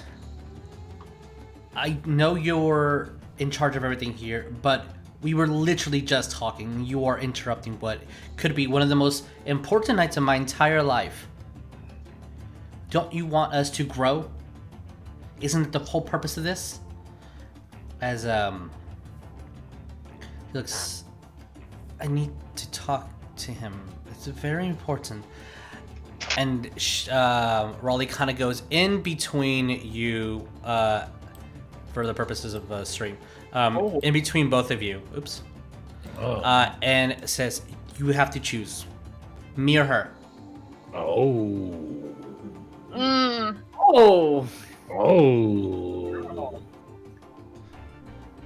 Flip a coin. Dun. I'm not going to choose between the two of you. So you choose her then. You just don't want to say it because you're not being man enough to do it. Is that what it is? He's gonna walk away from both of them. I am not choosing either of you. If you need me, I will be over here. You're just gonna go like sit on this bed, like bridge over here. Okay. As you do, you see that someone so dear to your heart. As Raleigh kind of steps forward, and you see as your mother kind of grabs her by the head and just spins her, and then just kind of shoos her in a different direction, as the earth kind of just moves her. Nice. Nice. And you do see as names as Lena kind of looks towards you, puts her hand on her heart, and then just points to the tent where she's staying at, and then she starts walking in that direction, and just kind of sits there and starts talking to this elven woman again. With that,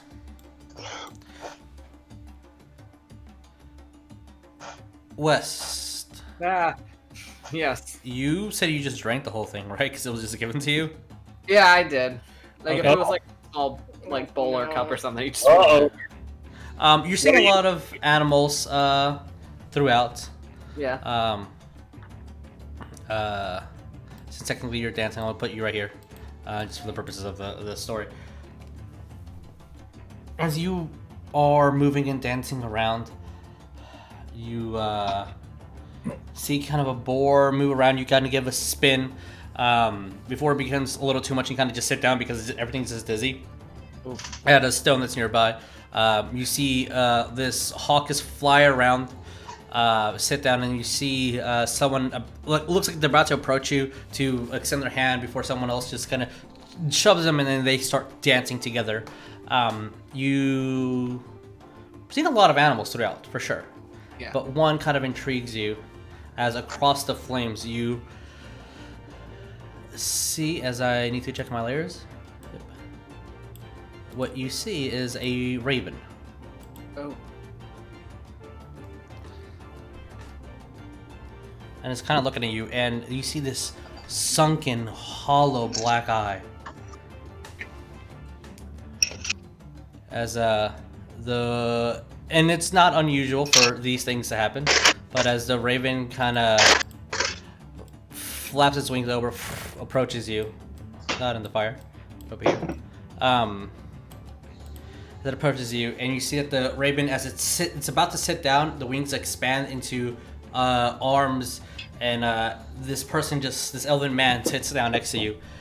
He's wearing black armor upon black armor with an array of daggers, beautifully braided, dark raven hair. My friend wants to speak with you, and I'm only doing this as a favor to him. I have a small amount of time. Consider this a gift. Okay. As you look over, as he kind of extends his hand, and when he does, the guy's no longer there, but you do see a tall, towering Goliath man. As you see Grog. But he looks different. He looks thin and hollow. Oh. No. I was told to. I want to say bye. I didn't get a chance. Yeah, it was kind of a. Yeah, that wasn't expected or anything. Yeah. Kind of made a deal with your friend, and he has everything. He has my belt. He has. Yeah, I don't know about that. What did it say? Thank you. And you're gonna be doing good, kid. It's really awkward and does he doesn't know what he's doing. It's okay. Wes doesn't know what he's doing either. Rognarv either. I'm glad we got to meet and you talk some sense into me about this whole rage thing. Yeah. You gotta keep that shit bottled in. Just use it. Yeah.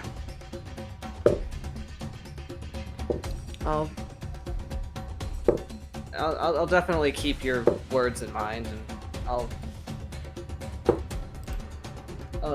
use it when it counts. Good. Well, guess gotta hit this trail. Kind of stands up. As the elder man looks towards you. You have another visitor. Another one. As he says nothing, Rock, we have to come. Oh, alright. Is there gonna be any ale? And then as soon as they step, they just disappear. Oh no. No. As you are staring at the fire next to you, and I would like everybody to roll my perception. Rognarv, you have a disadvantage for obvious reasons.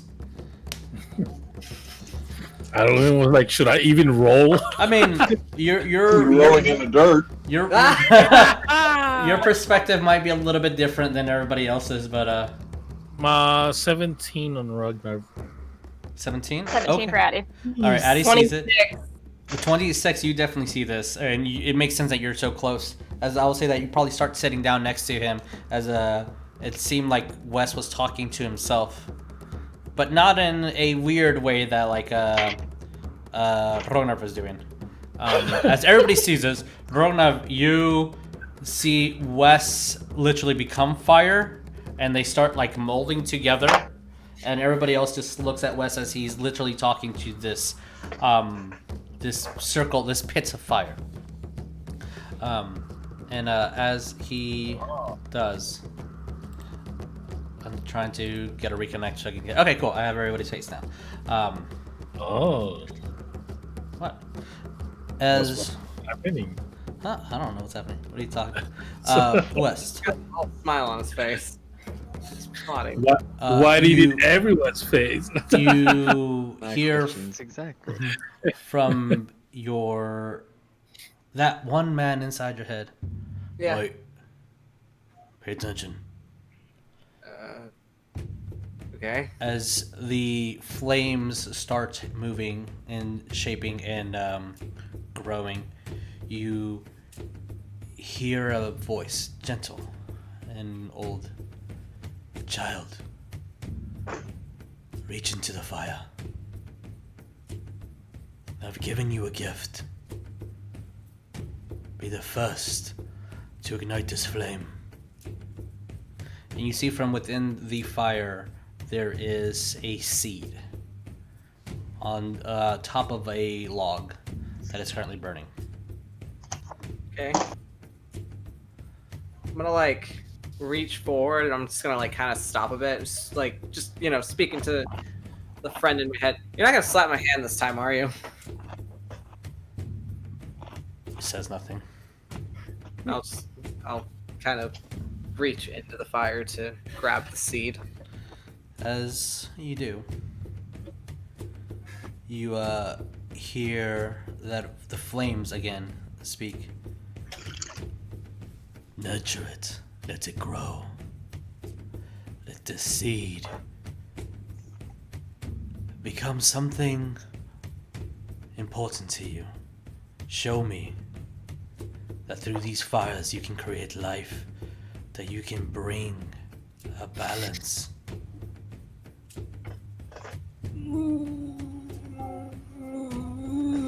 When you're ready, and if you nurture the seed with respect and love for all things that are I,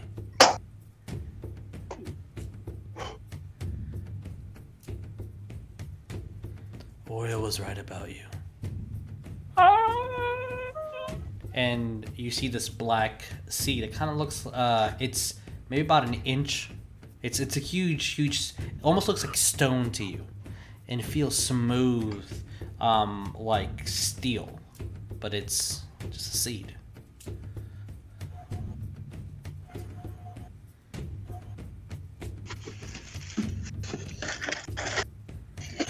I guess just kind of hold on to it and just like, I guess just kind of like just in like kind of rubbing my fingers over it, kind of like one word, like worry stone, just like looking at it. Cole, you're right next to him. You see this. Ada, you see that he reached into the fire. You were a little bit concerned, and then he just pulled out of nothing a stone or something from there. Maybe it's just burnt up wood. But you all see this. Everything okay? Huh? Yeah. Yeah, everything's okay. Why? Just wondering.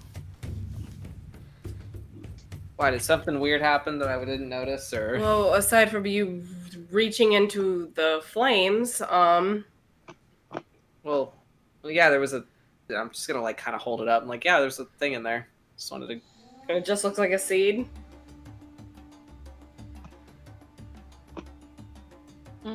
It, yeah, it looks like a sunflower seed, but it's purely black. And at first, it kind of does look like a stone. But when you look and inspect it, it just looks like a very large seed.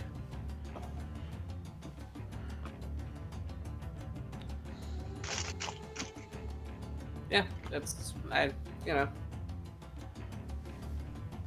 Cool. Cool's just like, cool. Cool.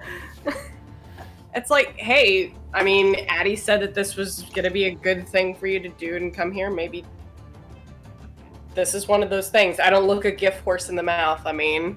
Well, it wasn't a horse. It was the fire that was talking to me. It's a saying, West. But, I mean... I know it's a weird one, okay? I mean, no, it's very weird because aren't you supposed to look at a horse in the mouth so you make sure it has good teeth? Like, you know... Anyway. Yeah. That ensures the sign of a healthy horse, right? So you're supposed to look... whatever. Yeah, no, it's sense. Fine. Are people still dancing and whatnot? Yeah, of course. People are going to be dancing for a long time. Yeah. Cole's going to take a breather and just kind of like pat West on the shoulder like, okay. Gonna go back over here just for a breather and notice Abby just like notices Rognarv and it's just like... Oh. You want some pineapple? No, thank you. I have like rocks on my hands. You want some pineapple? Yeah, Cole's just like, oh god, I don't think I'll fix this scene. Oleg's bored. He takes out his box. Okay. What do you do with your box? Try to open it. Roll me a investigation.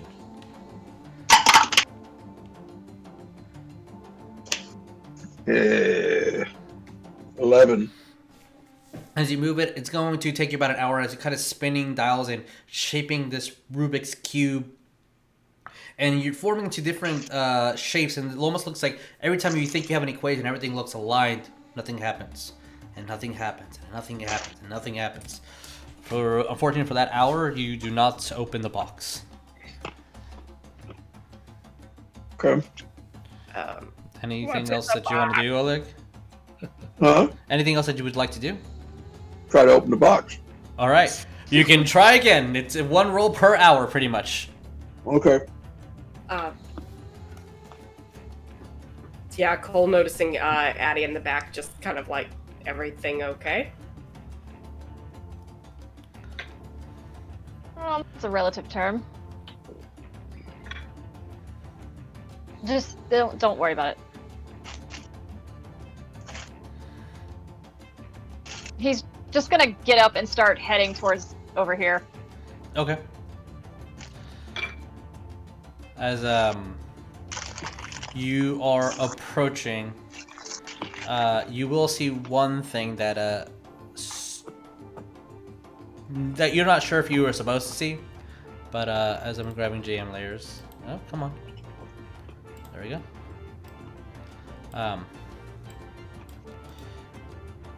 You see a man jump down from a the tree. He's here. Hey, this elven man, look, only for the purpose of you guys seeing, Ariell is here, but show players what he looks like. So handsome. So handsome. Babe, I made it. I didn't get any invites, but I knew. I know you wanted me here, so I'm here. And she kind of looks towards him. It's been so long. Come, there's much to talk about.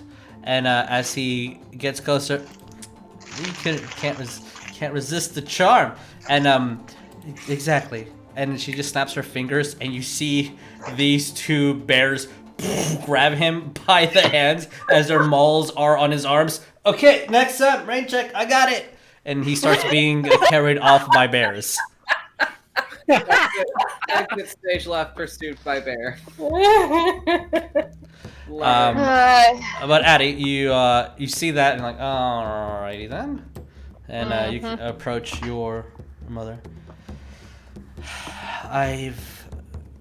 As you see kind of inside, and you see runestones laid throughout the ground, and you see different rituals that for foresight essentially.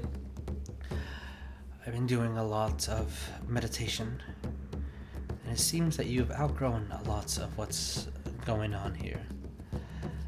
I have a gift for you, and I think whenever you decide on what your next excursion in life is, this will help you. And she pulls out a plain wooden ring. That idiot actually was the one who gave this to me, but he did not know what its power was. Ironically. It hands it over to you. This is a wooden ring. When speaking with it and learning of its intentions, I believe that it's no use for anyone here. You're the only one who communes with that goes underneath, the overgrowth, the decay. As nature has chosen you for this, I believe this ring will also choose you. What does it do? Nothing for most of us. Although it is of Druidic craft, I feel that it would make your connection with nature stronger. He'll nod and like put it on, And then he'll just be like, "Dad gave you this?" Yes, he's an idiot, but he found something incredibly important. That sounds like him. Okay. As you place the ring on you, you see that the wood thins, and you hear the kind of creak, and two petals flower and bloom, completing the ring. And as it does, if you are on D&D Beyond, you can search for a magical item called Overgrowth, the Bond of Symbiosis.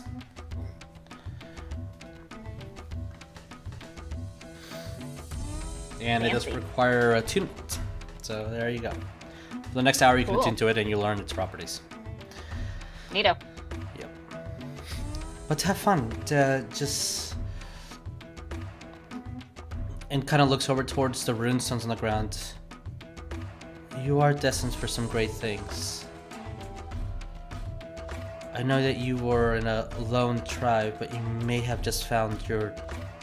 Looks over towards Rognarv rolling on the floor. Some tribe that definitely needs guidance. What do I do about her? I have to tell her. I will not tell you how to live your life, but if you don't want to be with someone, you don't need to.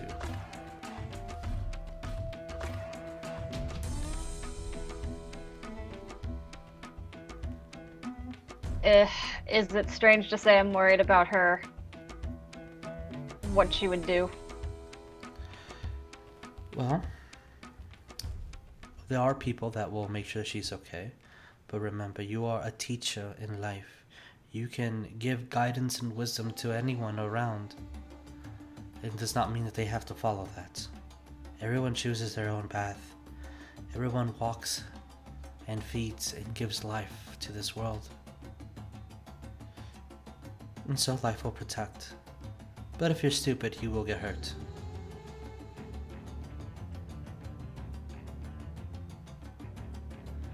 And I guess start making his way back over here. Okay. Just immediately just walk over. I'm just gonna like, okay. He'll take his time. Like Right. he's gonna like be spinning with his ring and just kind of like thinking. Sure. At this time, Cole, you see everything just a little bit shinier, and everything has a little bit slight of a glow throughout. Oh, cool! It's kicking in. As you hear a ding ding ding ding ding ding ding ding of a bell. It's like behind you. It's like a consistent ringing. Ding ding ding ding ding ding ding. Turns around to look behind him. As you do, you see like this circle is out in the air, and it's your mom, and you hear behind you whispers, "Come home."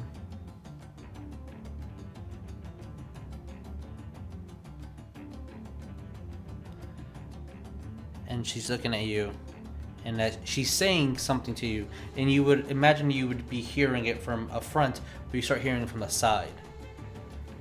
And you see this after like the third come home. Is there anything that you're doing?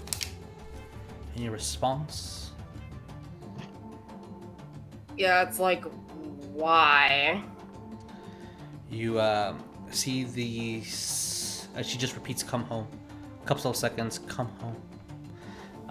You see this large rubied hand start crossing over her and hugging her. As out of the corner of this odd circle, you barely see the tips of these horns, like that are kind of protruding out in the distance. Oh no. And you hear, "Come home." And, as you shake it off, you see this elderly, one-toothed man. "Yeah, say something you like."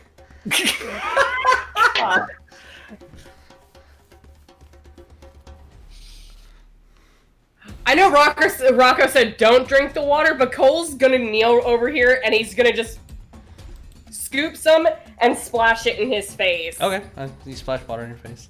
And panic attack. All right, as you're having your panic attack, Ariell, Wes, Oleg, anything that you guys want to do? Rognarv, I figure that you're gonna be seeing pineapples for quite a bit. Yeah. I want to know what Ariel's up to.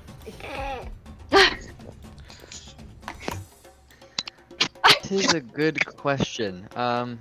Normally I would say, like under normal circumstances, I would say he would probably read the book again. But these are not really normal circumstances right now, and everyone is either high off their mind or having a panic attack. So if anything were to happen and the ground were to open up, and yeah, that wouldn't be good for any of us. So I'm probably not going to do that. Can I start heading to my tent? Sure. Do I need to roll if I remember where my tent is? Oh no! It's gonna take you a bit, but you'll be able to find it. Okay. I'll probably just sit where I'm at, and I'll go ahead and just play my lute. I'll pull my lute out of my bag of holding and start playing one of the songs from the Celestial. I'll be grabbing the rocks that looks like pineapple. Of course, there's so many just littered throughout. So many pineapples, so many.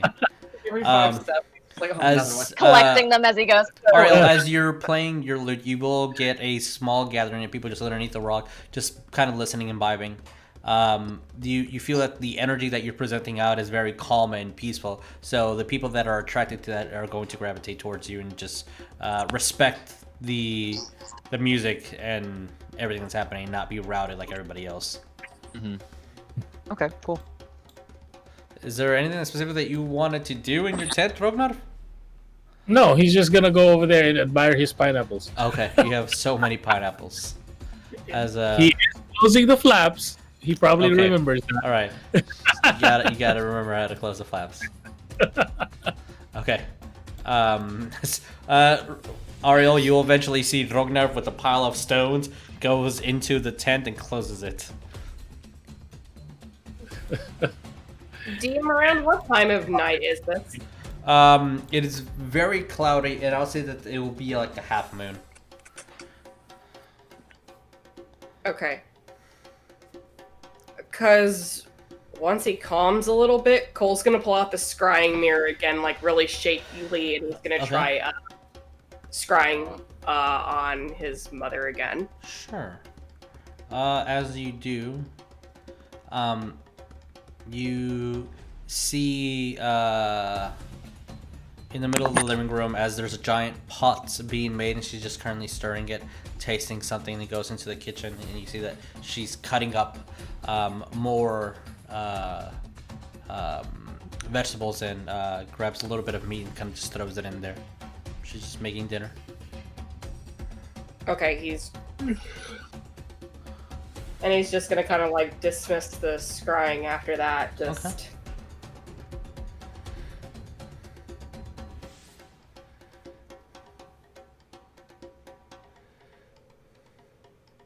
And.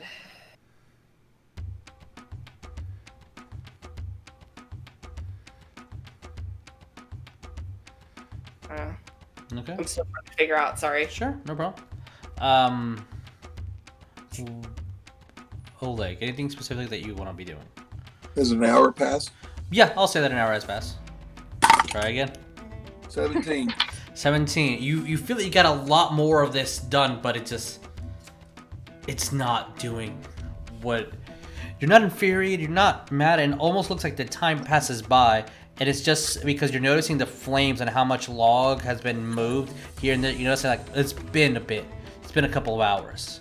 It's like when you're trying to solve this puzzle, like you're hyper focused and everything around you just goes away.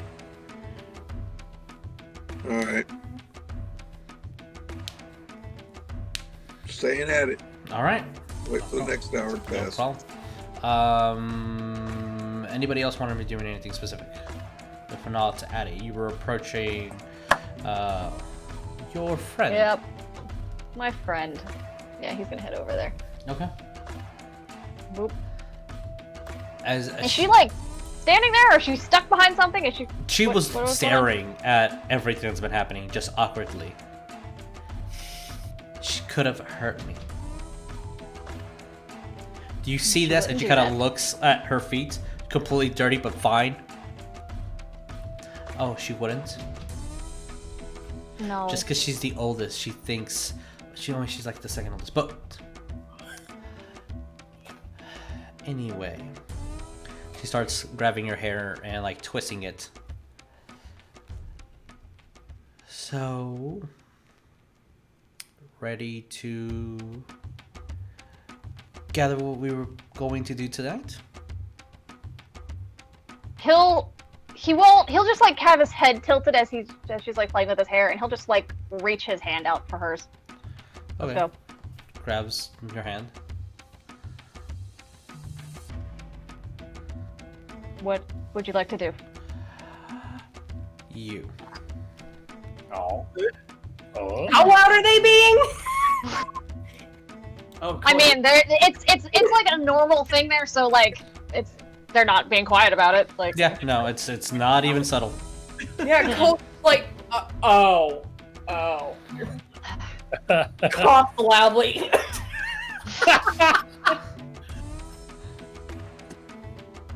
he'll just kind of like Face look, for Paylor. like he'll just like look over to Cole and just be confused. Like what? Sorry. And No, Do you want Mhm. do you want food or to dance first? No. I missed you. I know. But you did say earlier you wanted to walk around and socialize. After. This is technically after. We can have another after. I'm just being greedy and want you all to myself. What about steak and breakfast?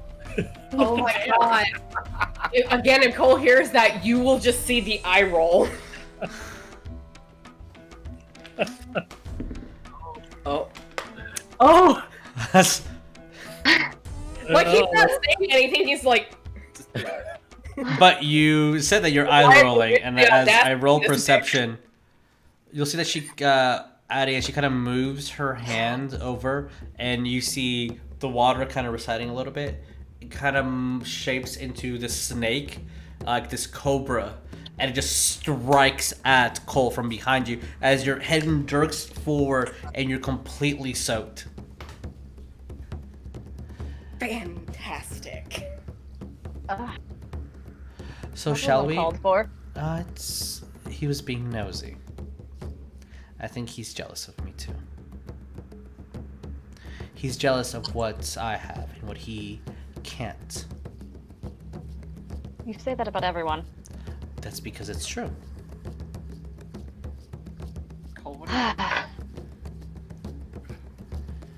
Again, was that loud enough for him to hear? They're not being quiet. Yeah, exactly. Yeah. Thermaturgy. You create an instantaneous sound that originates from a point of your choice within range. Okay, what are you choosing? Just from right next to her ear, pot calling the kettle black. She just looks at you. Shall we? Grabs your hand, Addie kind of yanks it over. Not even choosing to go over to where the bridge is, just kind of getting into the water. Oh, okay. Are you resisting or are you following? He's reluctantly following. All right, well, As he always does. as they're doing that, like another hour would pass by or so. Anybody doing anything specific? I mean, like that whole thing that just happened, that was like completely, like everyone. Oh, could see everybody that. saw it, yeah. And you do see Rocco and when he kind of just looking Yeah, I was just disappointed, kinda like- but as soon as they go to the tent, they pretend like that's normal and nothing happened. About what time is it? I would say closer, like it's getting close to midnight at the moment. Okay, Ariell would go to bed. Okay, no problem. Yeah, Getting late. I rolled Himself. I rolled Constitution, just for me, Sure. like how Rognarv feel basically. So I rolled a natural 1.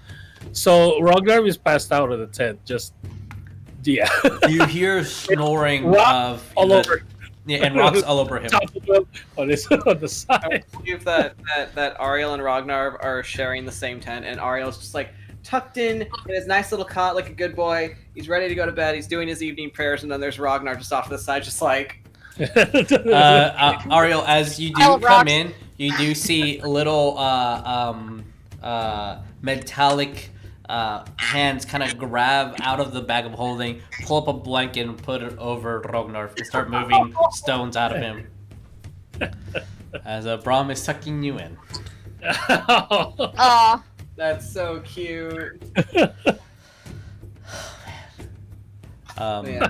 But as they're What- doing that, what about the rest of you guys? Wes would have kind of like gone over to like the general area where Rocco went and Cole are. I'm just like, y'all okay? You're like soaking wet. What happened? Cole's gonna look at Wes like he's very upset. What? Just Are you okay? no. What happened? Like, what was all that?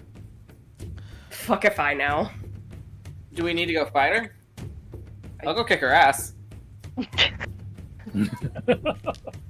Like, if she did something to you, I'll go kick her ass. You don't have to do that, Wes. No, I can. This You is see Rocco kind of pull out his hat, kick her ass, and as he does that, you see this dwarven woman kind of come out that you were dancing with.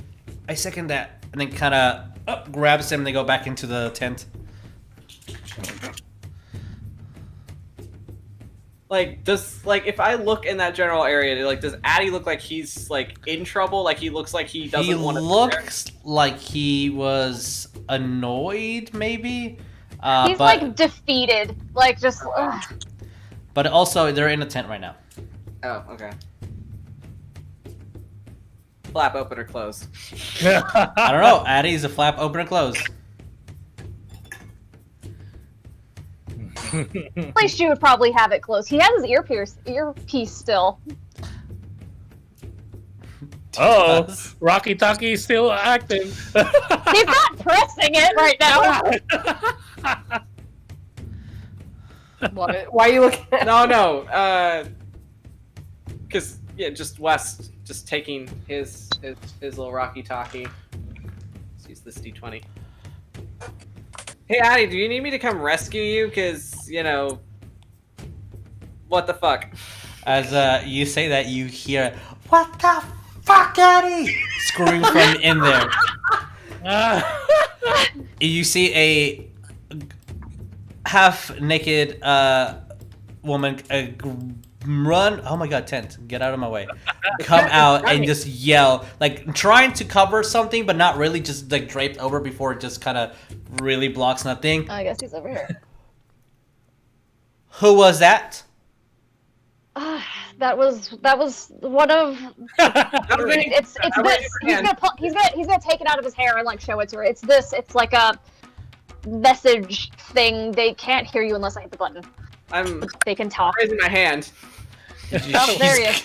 You gotta Yeah, walk what's up? over to you, half naked.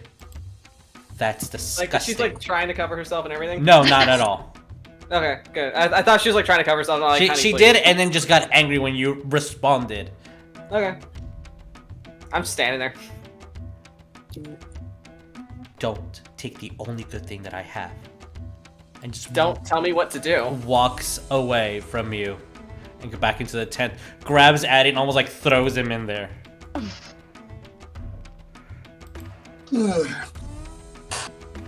Yeah, Cole's just finally getting fed up and just yelling out to her, "What's your fucking baggage?"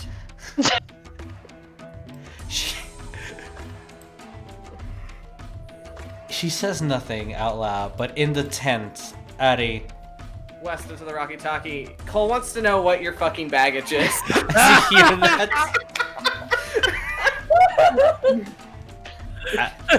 She looks at you, Addy. See, they're corrupting you. They're changing who you are. Is that what you want to be? Rude? Is that who you want to hang out with? Let me go. Can we hear this on the Rocky Talkie? I mean, I don't know, as long as you're holding it. Put it aside. He's not like pressing it or like doing whatever to it. Wes is just gonna keep talking into the Rocky Talkie, despite not hearing anything. It's like, I think it's kind of rude for you to walk away before we could actually have a conversation to like, one, I don't even know your fucking name. My name's Wes, by the way. Anyway, we probably could clear this whole thing up and figure out what your fucking deal is if you just... It's just staring at the rock as it's talking. Look at there. Yeah, Cole, having looked at her entire motif, it's like, Wes, I don't think you can, there's any reasoning with, a silly rabbit like that.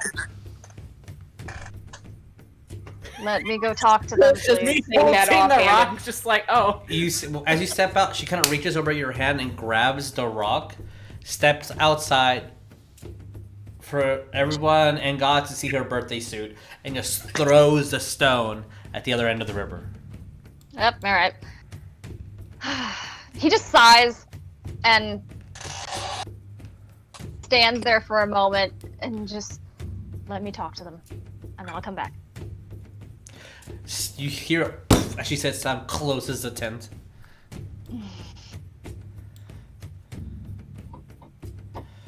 Good, You she's in a do. good mood. I walk over here. Do we need to rescue you? When he kind of comes over, I will punch her in her stupid jaw.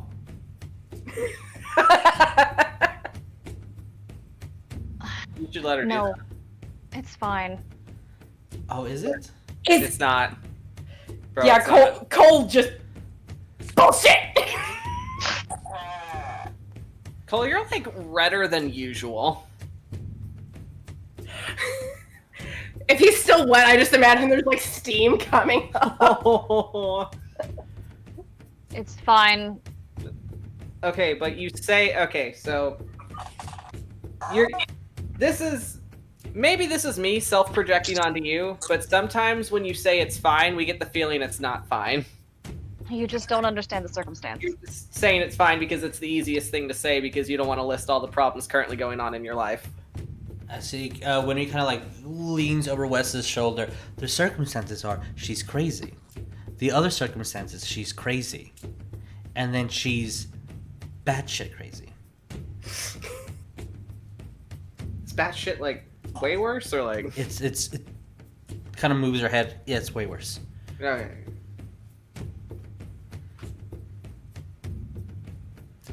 So It's fine. is it? She's like dragging you all over the place. She's yelling at you. She's getting Yeah, into- Cole's just even gonna mutter, it's like, this was supposed to be a fun time, right? it kind of reminds me of. Wes. Wes is like, Of what? hey, remember that lady we met downstairs at Whitestone? She had the horns and the long hair. She said she was my mother, and she said she knew what was best for me despite what she thought was best for me was actually wrong. That might be her in like 100 years. Just saying. I doubt that, but Mm. He's gonna look over to Wynn and Rocco and just like, do you have something to go do? As Rocco's kind of peering out of the tent, like he just put his head underneath it. Nope. And Rinri looks. Yeah. No. You need to sort this shit out. Cole's even just trying to like piece it. Just like, look, we're trying to make this like a fun time, and you're obviously not having fun. I don't know what you're talking about. Cole's like getting right up at him. Do I? Jesus. As Rocco looks out and kind of puts his hand out, this points towards the tent. This is fun. That's not. Speaking of which, you see that his you don't see, but his head just goes like he just got dragged in.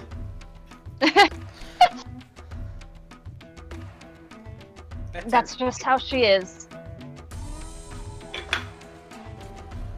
I don't see her very often. And that's fine. You see her too much. And then when she's around you, that's all you see. I like you. Cole looking back over at Wynn. Like, I like you. Thank you for speaking truths on matter. Looks at Addie that... This one time when I was like a kid, I went to like play out in the woods for like an hour, but I did it without Mag's permission, and then when I came back, I had to sit in a corner for like a week staring at the wall. Oh, as you feel the other hand of when we kind of drape over you west, and then she puts pressure on your shoulders, and you kind of siphon, and she kind of jumps on you, piggybacks out. I like this one. I'm allowing it. And I kind of just like grabs your head and just smudges it. All right. And she's gonna be there for a while. All right, I don't mind. I'll stand there all day. Yeah. She's like, okay. What's happening?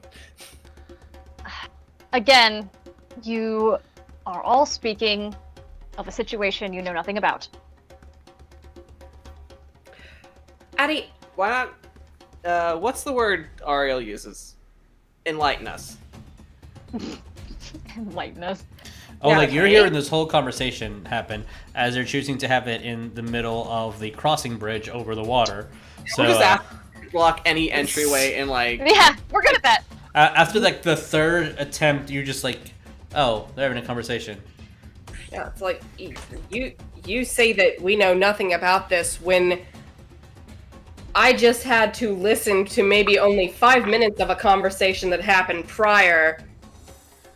And then he gestures down to himself, and this is the response that she gives.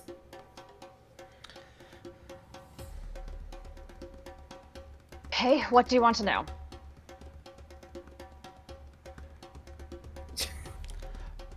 As Winry kind of looks over, grabs your jaw west, and as she's saying, "Why did you pick a bitch?"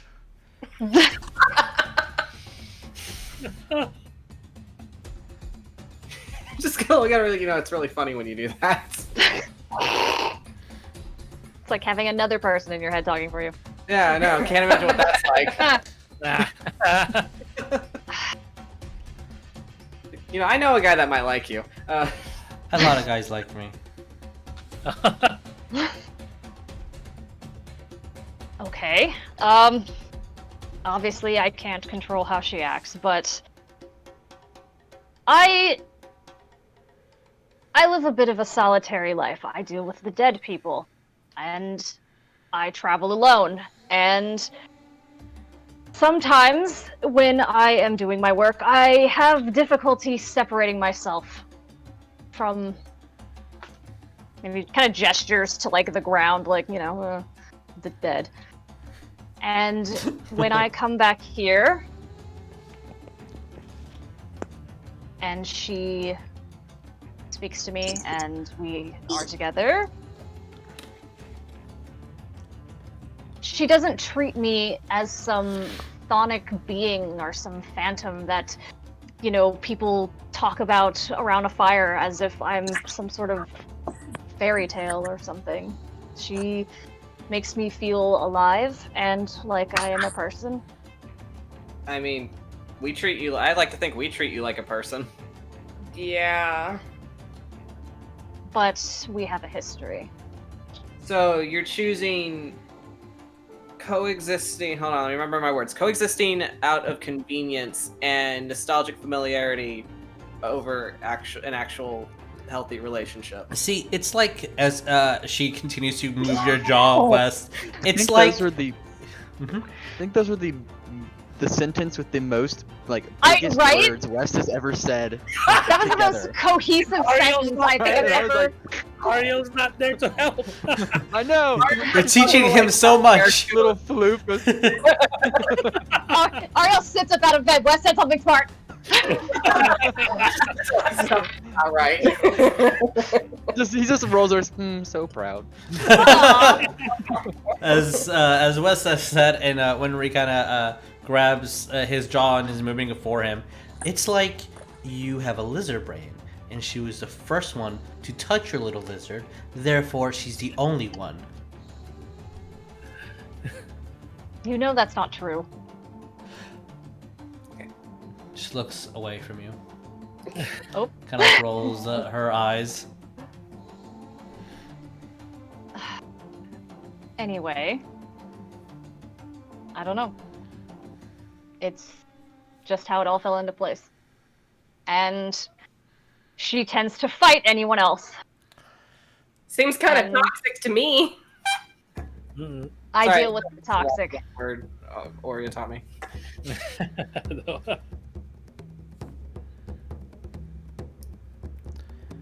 Not the type of toxic like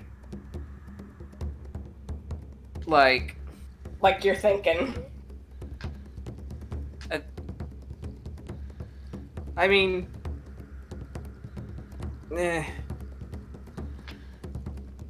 either like, despite your history with her, and you know, you're gonna obviously excuse the way she is because that's just the way she is, which isn't technically an answer because you can't. I'm forgetting my words. Ariell. Alright, you've been summoned. Just, I don't know. It always seems kind of shitty to me whenever, you know, somebody's an asshole, but then somebody else turns around and it's like, oh, but that's just how they are. But they're still an asshole, so that is stupid. So she's an asshole, and she was rude to Cole, therefore I don't like her. And also she's, like, rude to you, too. And I really don't like her. Well, It's like what Winnie said. She's batshit. I did say that. well, you don't have to worry about this. I am going to speak with her probably tomorrow morning and tell her that I'm leaving. You can do Well, that good alone. for you. Wait, where are you going?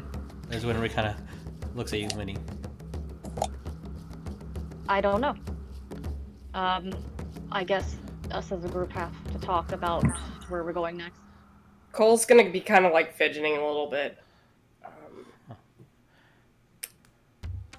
If anybody wouldn't mind, I would like to go back to my hometown. That's you mentioned that before, right? Absalom. Yeah. Oh hey, I think Ariell mentioned that place once too. I think we all mentioned that place at one point. I mean, you can. I don't mind. I've never really, you know, been. I don't think I've ever been further south than like than Fangwood or so. As you say been that, that you hear a light of thunder. As Addie, you're the first to look at it. As your mother kind of moves her hand up into the air and a light drizzle starts pouring. Not enough to cause any havoc, but enough to kind of disperse people, as she is subtly telling everybody to get in your tent, do what you came here to do. Mom said go to bed. And Mom said other things, but it might involve a bed, as you get a slight kick in your rear west. All right, big man, let's go. And she kind of moving your arms. Hello? And points to the tent.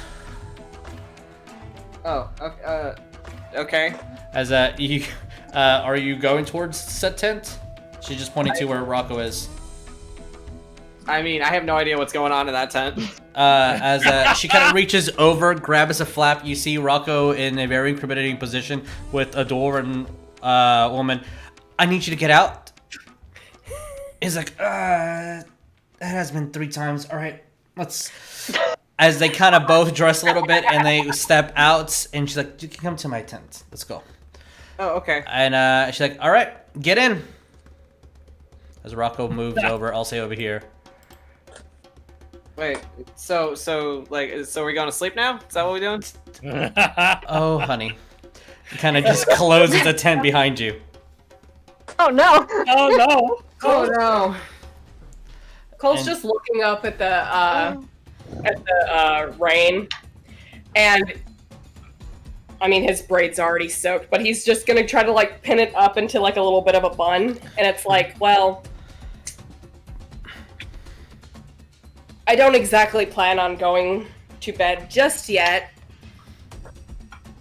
but he would just look over at Addie. It's like, I guess before gesturing off in the direction of Rally's tent.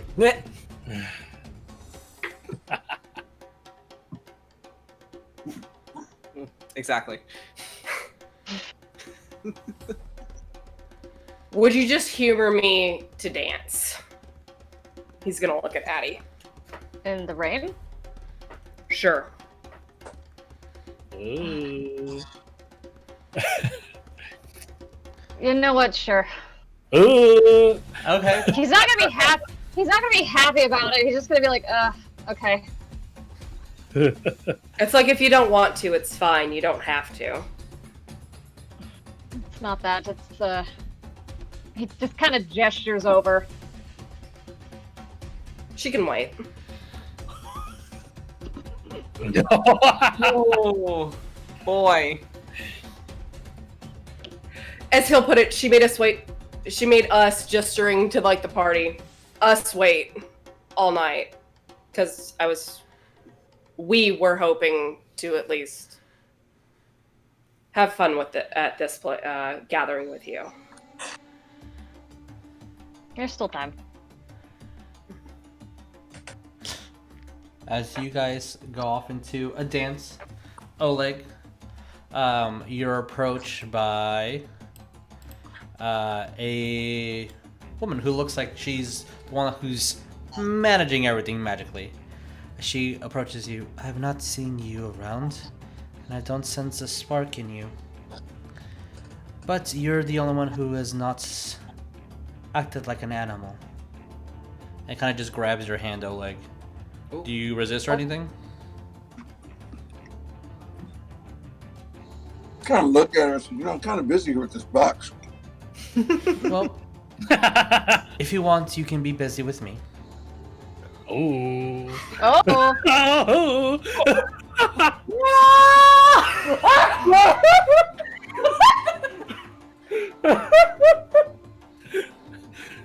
Where's So your- what you're saying is you want to see me turn into an animal.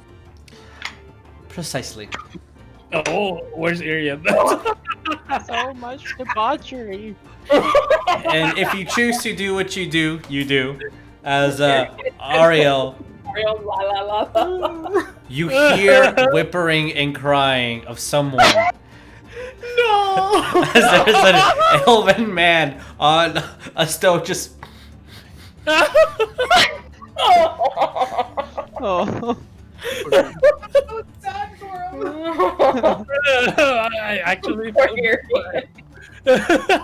Yeah, poor guy. As you guys are doing the do, or awkwardly not knowing what the do is, in somebody's case, We're you making some newly weird-looking druids. Yep, making some new druids. So that is the course for the evening tonight. As Addie and Cole, you hear it of this white rabbit thumping right next to where you guys are at in the rain. It's getting soaked. Oh, that's bad. I have to go. I enjoyed this. He'll just kind of like bow his head Mm-hmm. and then look at the rabbit. Rabbit can just hop, running to you know where. And as the night proceeds, I was gonna say is yes, they would please. be walking away. Cole's looking down at the rabbit and just. Oh. As your presence is definitely noted, Cole. And as everyone has a very fine or hungover or awkward evening, I'll let you decide what you will with that. Rognarv fell asleep with the rocks all over him. So Ragnar fell asleep. Yep. As the Spooning, no, Ragnar fell asleep spooning pineapples. There you go. Yes, as of course. the morning comes, Ariell will probably be the first to wake. As everyone eventually starts packing, some saying their goodbyes, some just leaving their mess there for others to clean up because Ren Fair people sometimes are rude. Very rude. Not true, Rennies. If you leave garbage behind, clean after yourselves. Yeah. DNC service. As the morning rises and everybody's leaving, the sound of oh, is that What? you hugging your pineapple? Oh my god, he has a pineapple. As essentially Druidicon music should not be heard, but chirping of birds here and there. Some birds are druids, some birds are just birds. They're actual birds. Yeah, actual birds. Hello. As Rognarv, you wake with a giant headache and everything hurts, but there's a blanket over you. What? Who put this? What happened? Oleg, as you wake up, well, that was fun, but I do have to get two things. There's coffee and juice if you need it. And it kind of gives you a little pat on the cheek. You can pick whichever cheek you want it to be. I love that she has a mini bar for her one night stands. She has sandwiches and Absolutely. juice just in case. Oh, it says, wait a minute. Mhm. I want to ask you a question. Yes. Are you capable of putting spells on weapons? No, that is outside of my expertise. Do you Alright. have a weapon? Bye. Pat you on the cheek. Bye. Okay. As a papa and walking out,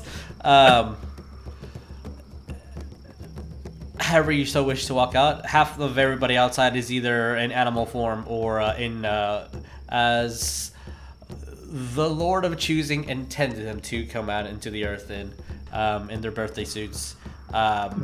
Addie, as you wake up to Raleigh's kind of already packing, giving you some food and coconut water that she had stored. Well, there was a little clearing in the forest where I think we can go. There was some good fish that I caught the other day. And after that, I was thinking maybe we can walk around the edge of the woods. There is a good clearing that we can start. There's some good dwarven trade towards the south, and I think we can just have some exploration there. See what comes around. You know I have to go back to work. No, you don't. You have to come with me, or I can take care of you. And what of my job? Anyone can do your job. You had to be with me. You're not the only one out there. Stop putting so much on yourself and just enjoy the one good thing you have.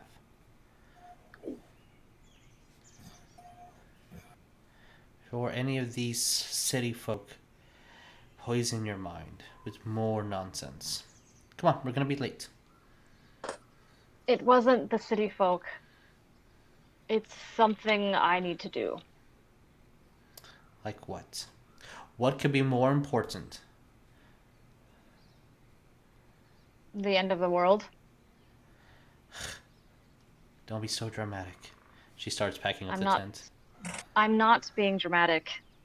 I saw things, and it could be the end of everything. That's just your friend's bad stash. No, I saw it before this. He's gonna walk over to her and put his hands, like, on her arms. Okay. She kind of looks at you. I need to take care of this, or else I will have no one to come back to. You're twisting words to try to make me happy. I know what you're doing. You're just abandoning me like you always do. I will not abandon you. The only thing stopping me from coming back here is death. Then why go? And because if I don't go, it will be certain. So these guys out there can't do anything about it? It has to be you? It has to be all of us. So, I see. Kind of pushes you away, like hard. You feel it on your sternum. I see. So you're choosing them over me. Of course. And you're just going to run into my arms whenever you need anything. I'm just there for your fun.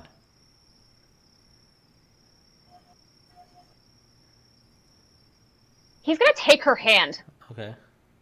and kind of like hold it to his chest. Sure. He's gonna start to talk, and then he's gonna close his mouth, and then he's gonna take a deep inhale and just say, I promise I will come back for you. Only you. Persuasion. This would be interesting. Got an 18. She looks at you. So this is really that important to you?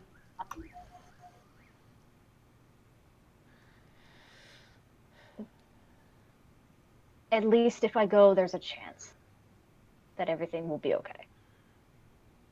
And I'll at least know for certain what's happening. But if I don't go, who knows? I saw things that I can't explain.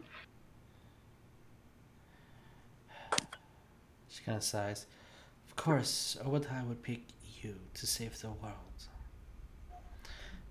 Go, fine. But just know I don't like any of this.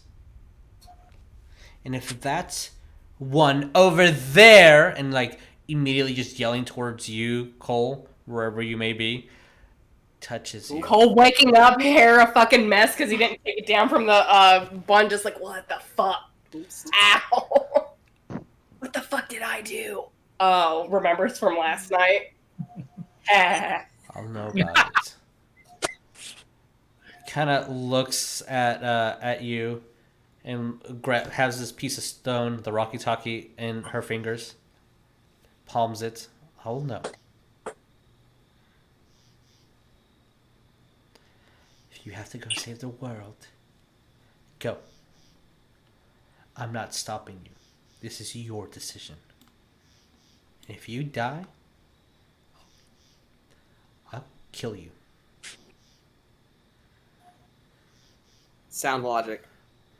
Hey, if she's squeezing it, can we hear this? No, you have to actually activate it. God damn. I mean, yeah, that's fair. And if I come back, If you come back and you save the world, I'll forgive you. If you do anything less than that, I don't know. You're just making me so mad right now that I can't even.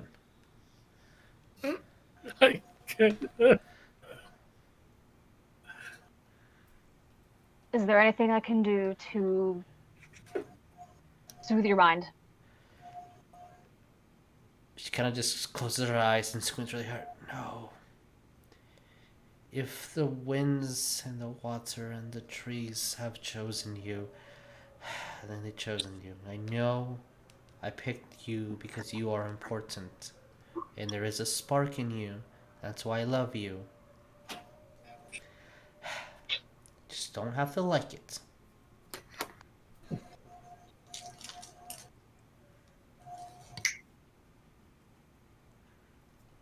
He's gonna kiss her. Okay. Because obviously she kisses you back. Mhm. And starts I'll be back. packing up. I know you will. I know. I'm gonna talk to your mom about her temper. And she kind of puts everything into a bag, grabs it, and then just shapes into a fish and just goes into the river. And there she goes. As everybody's awoken, you see when kind of food over here. Not you. No, get back. God, savages. Addie, come here. Bring your other friends, especially the bearded one. He needs some eggs. He needs something in his stomach. Did she give back the Rocky Talkie? No, she kept it. Okay, Oh. great. So, hey, Addie, you do not have a Rocky Talkie now. Cool. I gotta take that out of my inventory. There's another word that dislikes to use. Is it the see you next Tuesday word? As speaking of which, See you next time. other than this awkwardly giving you pointers, Wes, in the morning, and as you guys see Addie, like, I'm so glad the cunt's not here. I would have ripped out her head and drinking all her blood. I really don't doubt that. It's nothing good. Oh. And as Addie kind of approaches, you see that he just shuts up. He was telling you about some blood recipe for breakfast. Oh, blood sauce. Love it. Yeah, that's it's just blood pudding. So as you guys gather out and breakfast is being made, as when you kind of just cast a spell to create food, but she uses spices here and there to make it flavorful. And you guys are all gathered within the tent discussing what you want to do. Someone grab Rognarv. Rognarv's not gonna stand up at all if nobody grabs him. I mean, He's just gonna go. I guess if everybody is sitting around, Cole would mention, when given the chance, I would like to travel back to Absalom. Oleg, as soon as you hear that, you know what waits for you in Absalom. If you ever I return. do. I just scoff and work on my box. Okay. Roll me another investigation, please. 4. As an hour passes by, and unfortunately you did not... I'm sorry, if Cole sees that, Cole would just be like, may I? Just holding a hand out to the box.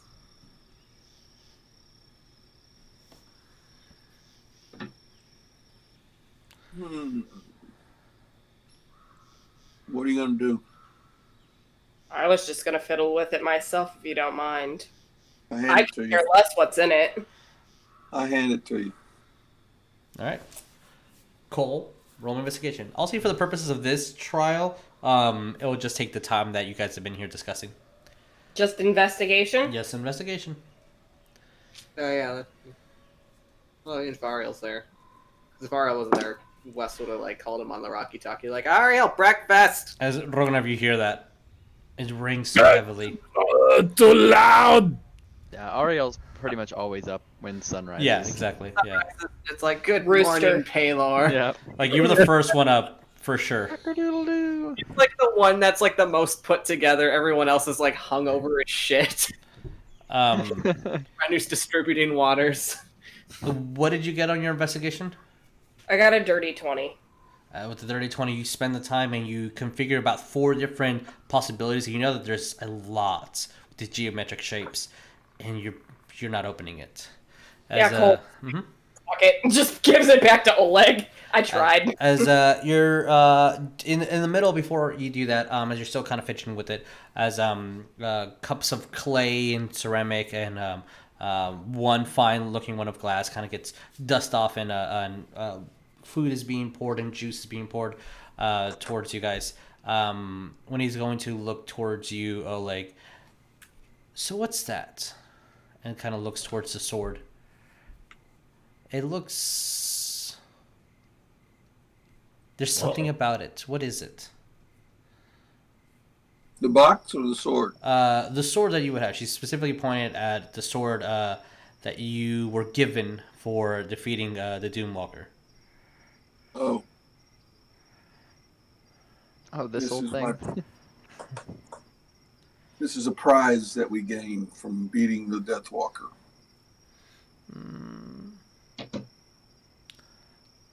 Man? I hand it to him. As you see that she kind of grabs it. It's really light. I don't like it. Kind of hands it back to you. Yeah, I'll stick to my clubs. I don't like that. It's trying out new things. You know what they say, when in Whitestone. She hands you back the blade. So as she looks over to you, Addie. So you're heading to Absalom. Absalom. Cole, like, correct. I suppose so. Okay. I hear they have amazing tea. Something to do with the desert sun. I don't know. Something about that. Bring me some of that. I don't know what she's talking about. You roll me history, but you have advantage on this. He just kind of laughs and he'll just nod. And be like, Oleg, I will bring some back. If you want to as well, yes, you grew up there, or at least some of your life up there. That's a 21. Okay, for sure, you know it.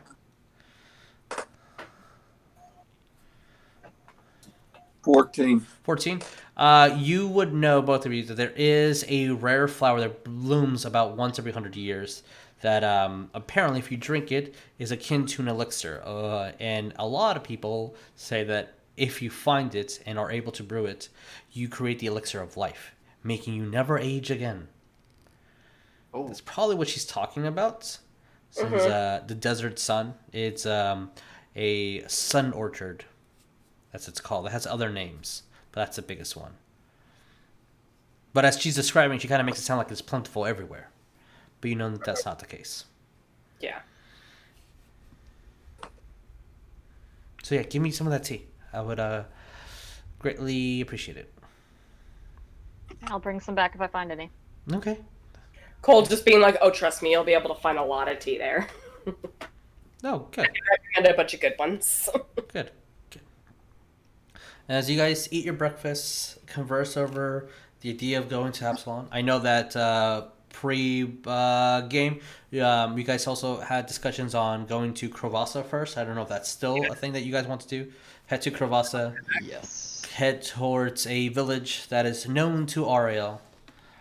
For purposes of audience, let me move over to map over here. If I recall correctly. I remember they sent words, right? You guys will need to, but yes. Oh, we sent someone to go to the Dwarven Mountain, grab our stuff, bring it to Corvasia. Yes, that would be the point. So heading from the fort you guys are in to Krovasa, sending word to the mines and the Dwarven mountains, the Mindspire mountains, to deliver couscous and all the gold that you guys made from selling that masterwork armor. Heading to a village that is dear to Ariell before getting on a boat and probably here and then heading to Absalom. As that is the course of our party. Yeah. We're going to make our way out of the depths of Whitestone into hopefully reaching Crowassa and etc. Next day. Sounds good. I do want Eddie to do something real quick before they leave DruidCon. Yeah. Where the heck is DruidCon? There we go. I don't know. Wherever it wants to be. Yeah, wherever it wants to be. He wants to say his goodbyes to everyone, pretty much. Of course. He'll wrap an arm around Winnie and just be like, "Hey, I don't know if I'll be back, but take care of Rocco." I'll try, but he's probably gonna do something stupid. Yeah, probably. Where is he? I don't. I think in the. She's from a land circle. I think she's one of the Asharis. I think she's over there in the other tent. Okay. He's gonna walk over here and just violently shake the tent. As you do, you hear a rock as he kind of gets out of the tent. Where did she go? Oh, she left. Hey, bro. I have a headache. He's gonna speak in Druidic to him. Mm-hmm. What are you saying? I'm leaving. He kind of looks over with them. He points over to the party. All right, that's a good answer. Kind of just gives you a pat on the back with one hand. I need you to do something for me. Can I wait? No. It's not an active thing you need to do right now. It's just something. Oh, okay. All right, good. As he's closing his eyes, opens to one eye. Yeah. What do you need? I may have given myself a fate worse than death if I come back. You did not marry anybody, did you? I told Not her yet. not to give you so much of that stuff. It's. Explain. I had to. He's just gonna be frustrated and start pacing and just. I didn't know what else to say. Do you recall? Do you tell him essentially what you did earlier? Yeah.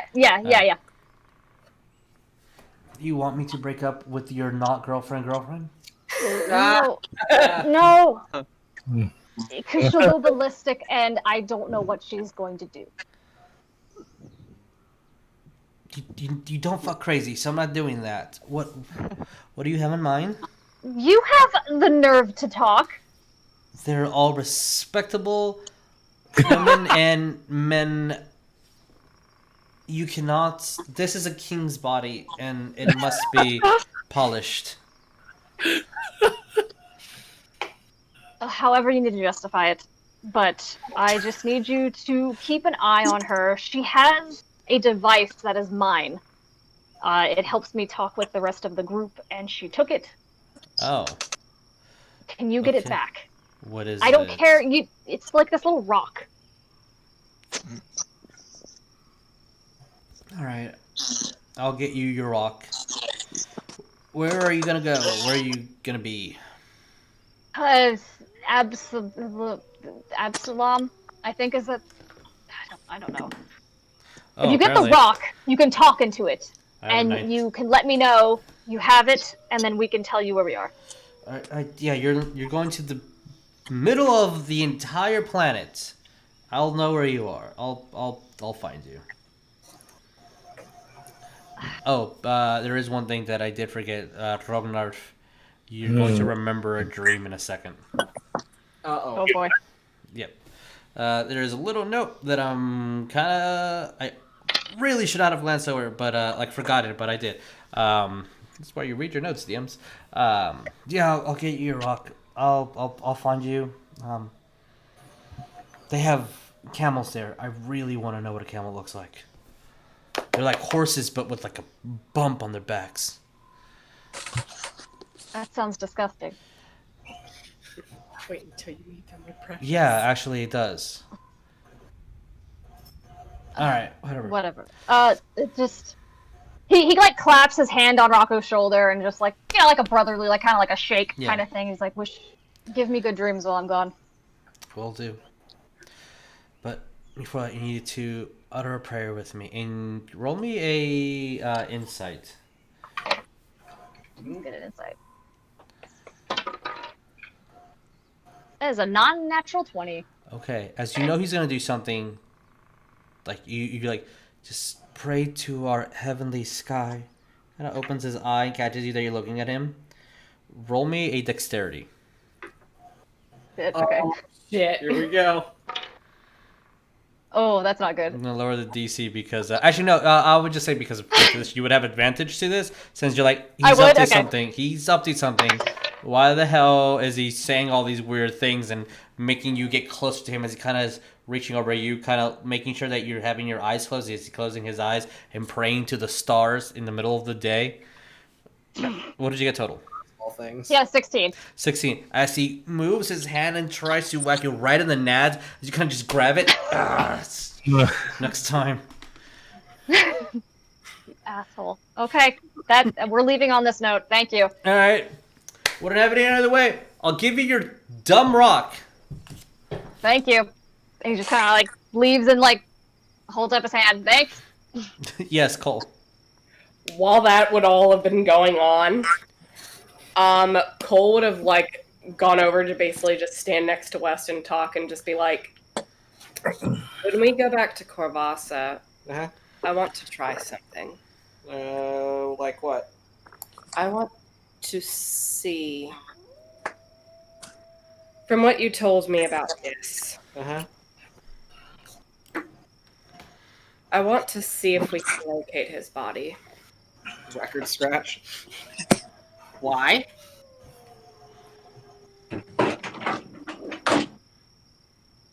Because I have a spell that might be able to do something about that.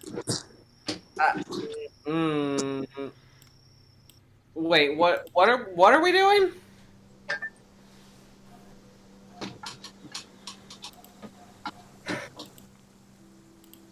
I'm wanting to see if we can resurrect him. Addie walks up. Hell no, you won't. You weren't anywhere nearby. This was when you were talking with Rocco. Sure. Add your own perception with disadvantage. Okay. Trying to save your nuts from being tapped. Oh, my lowest was a 13. 13. You hear the word resurrection as after the tap of the nuts, you're like, what's happening?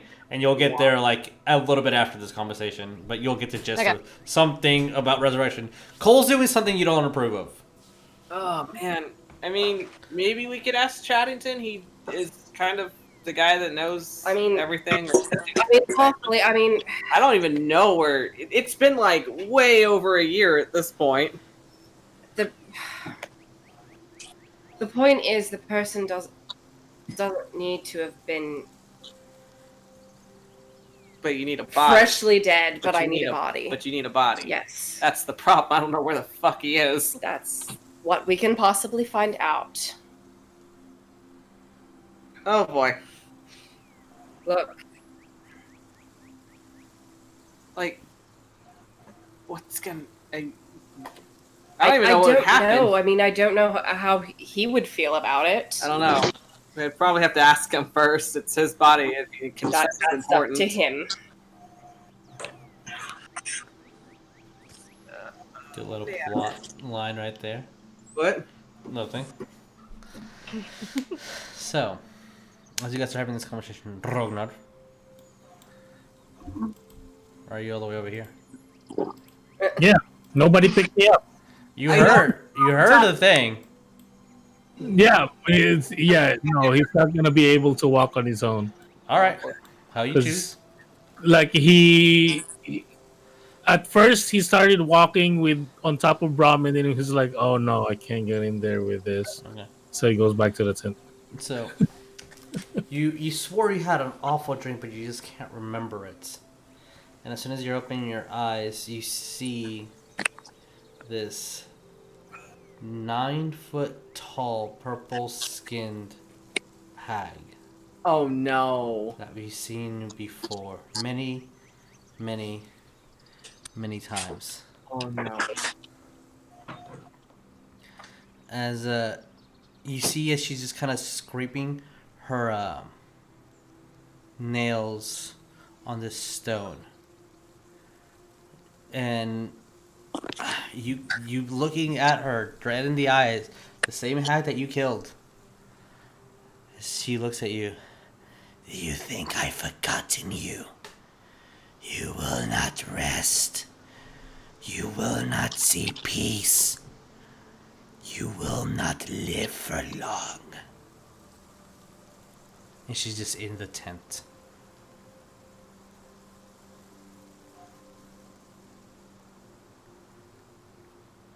Ugh.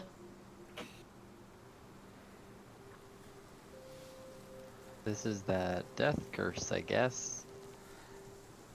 And Oh no, that's not good. as you move around and try to do your best, she's still there. And she's still there. And after Ariell kind of puts up the tent and packs everything up, she has this beam of light hit her from the sun. She vanishes. Oh. Do I remember this at all? Yeah, you will definitely remember this. Okay. But yeah, with that, Ariell would go to the group real quick, and he'd be like, "Say, wait, did we ever figure out getting the carriage from Mindspin Mountains to Corvassa? I don't believe we took care of that, did we?"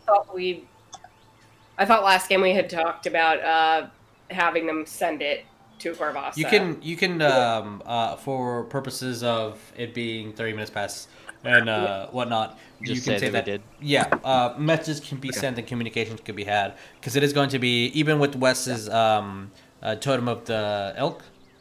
It's still going to take a couple of weeks to get there, so you definitely have those conversations, and we'll with agreements and of all that, we're gonna end tonight's game. After people have gotten drunk, stoned, or laid, you choose your own interpretation. We're gonna end this chapter. You're going to probably leave the woods that you've known your entire life, and at the moment, you guys are making your way towards Corvassa. So we're gonna edit this video, put it on YouTube and on Spotify. Please remember to be kind to one another. Please remember to love each other. We will see you in a week. Bye, everybody. Bye. Bye. Happy DruidCon. Happy birthday, bro. Happy birthday! Yeah. 'Cause it is midnight over Made it. here. So, all right, adios, everybody.